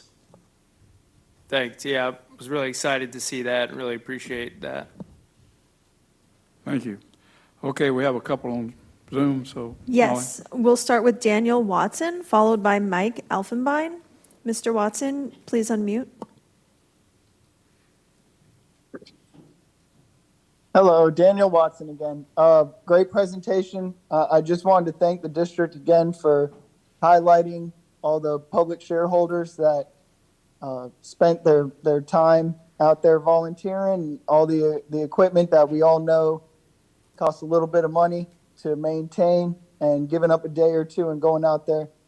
Thank you to all the volunteers, but I appreciate the presentation, including all the hard work that these shareholders spend out there. And like Newton said, we're all just looking for access, and the more access we have to these areas, which the district's been very, very helpful to provide, then we get some volunteers out there. This Recreation Forum is a great opportunity for the district and FWC to open up any opportunities in the future for volunteers to go ahead and start planning for and sign up for. So thank you again. Thank you, Mr. Watson. Mr. Elfenbein, please unmute.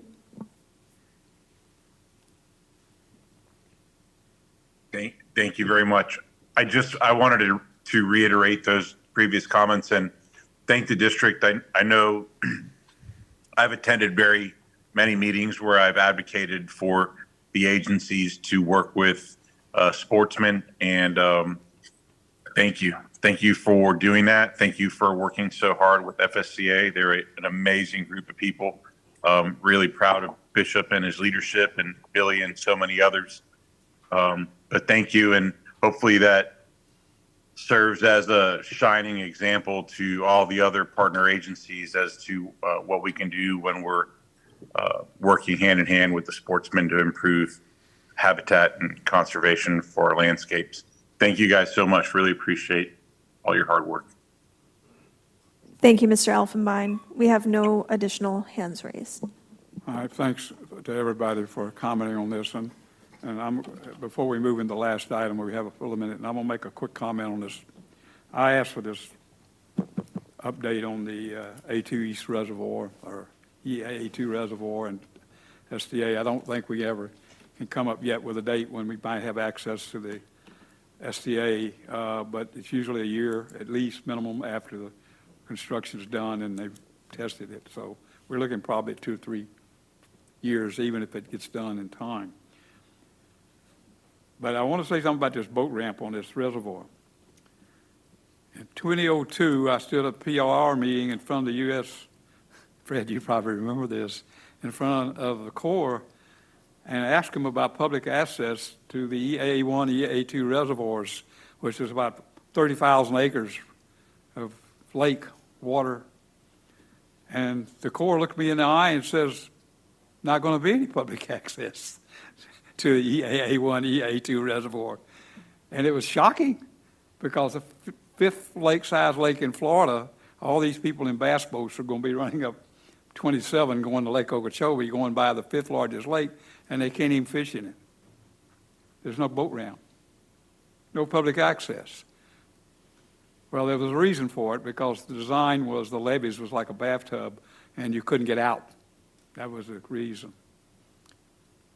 And this is a story to tell you that when you look at these projects and you look at them sometime and they're 20 years in the future, if you don't go to these meetings and if you don't stand up there and say, look, that's not acceptable, you're not going to get that boat ramp.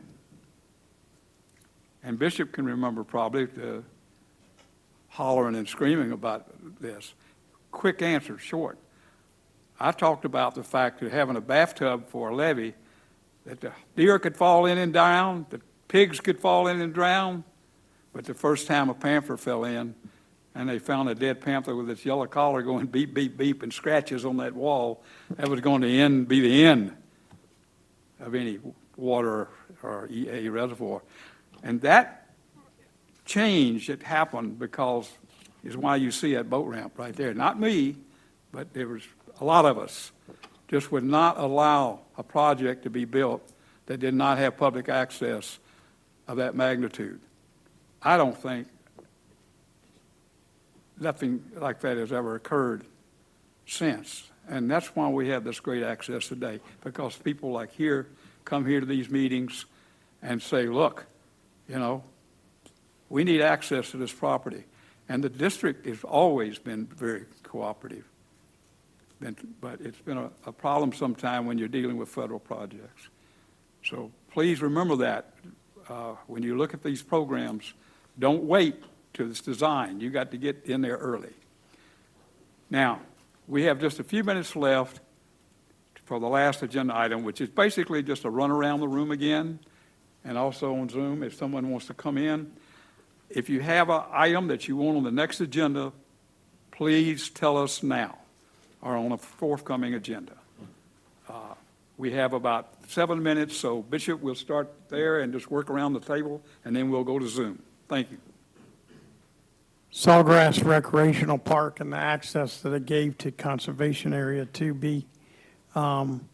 As y'all know, that's been an ongoing thing, and a few of us in this room sat down and talked to Christine that owns it, and after talking to her, she has my sympathy. And I've actually asked her to come here, and I would like for staff maybe to pick her up as a guest speaker.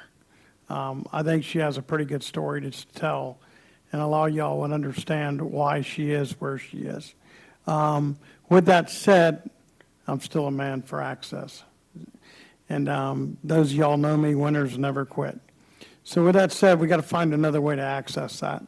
And I'd like to get with staff or something. Maybe we could go figure out another way, even if it's just a jump over for the levee. If we could build an airboat jump over, I know that doesn't give the other mud motor boats guys or something. I don't know if there's another way we could build a levee like the new boat ramp that y'all are getting ready to build if there's another way we could do something like that somewhere. But I'd like to try to figure out a way to create a different access point into there if possible. But I officially kind of like asking for staff's guidance to try to come up with something different and think out of the box. Thank you, Bishop. Okay, anyone else? That's noted incidentally and being worked on, as we all know. Anyone else? Yes, Fred.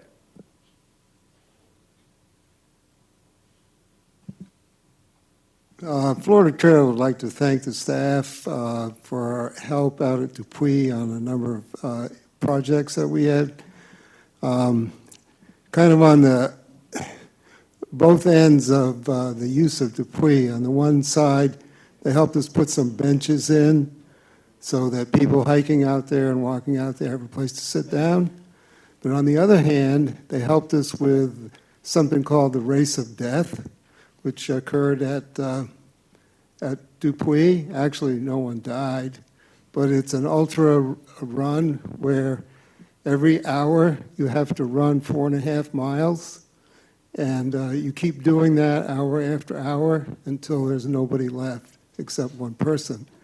The winner ran for 25 hours and ran 100 miles. We also the ultra runners have also discovered the Ocean to Lake hiking trail. So frequently they'll run the entire 62 miles in one day. If they're really feeling well, they'll run 120 miles in a little over a day. And recently a guy did the Lollipop. He left Hope Sound Beach, ran out to Lake Okeechobee, ran around Lake Okeechobee, and ran back to Hope Sound Beach. Now that did take almost 4 days. So we've kind of have a resource here that's being pretty heavily used, and we really thank the district for our help. Thanks. Thank you, Fred, and thank you for all the time we worked together. Zoom? Yes, Daniel Watson, you're recognized to speak. Last time, Newton. I know we're going to wrap it up by 8. I just had a quick question. I know we're all anxiously waiting on hunting quotas to come out. Quick little cheat code. If you look for your preference points, you might realize whether or not you're successful right now. But looks like I'm not for archery season, so I'll be hunting the sawgrass. And word of mouth, I haven't seen it with my own eyes, but I heard that there's a gate that went up on the Miami River near the levee that borders Holy Lands. I was just wondering if you guys had any more details on that for hunting season, whether or not, I guess you're not allowed to cross that gate, but if you're on Holy Land side, you'll be able to go past it north. And also, as far as the vehicle restrictions in Holy Lands and Rotenberger, I know we had some restrictions on wheel buggies and full tracks, but whether or not airboats would be allowed to access Holy Lands prior to the 2 weeks before season. Those were just 2 questions I was hoping to get answered. Thank you. Thank you very much. Any quick answer here, or Thomas? Yeah, this is Tom with FWC. I'm not aware of any changes for airboats. Those new vehicle rules were for wheeled vehicles, so airboat rules have not changed. Okay, great. You heard. All right, last one. Dan and Mike, when you guys get ready to do those campsites, there's folks here with airboats and boats that'll be glad to help you guys. All you got to do is reach out. Be glad to go in and help you build those campsites. Okay, great. Yeah, thank you. Yeah, that's great. We'll keep that in mind. Yeah, because the hard is to get all that stuff out there on boats, obviously. So, no, yeah, great. Appreciate it, Brad. Okay. All right, you got 30 seconds. Just be great to see an update and presentation on Allapattah. All right, listen, folks, thanks for everybody for coming out. Be careful going home. We heard the thunder. I can only say that it's a real privilege to be able to sit here and see so many people, enthusiastic people, here and on Zoom. And I can only thank the district again for the generosity of allowing access to the properties and all the headaches they have to put up with us. And so meeting is adjourned.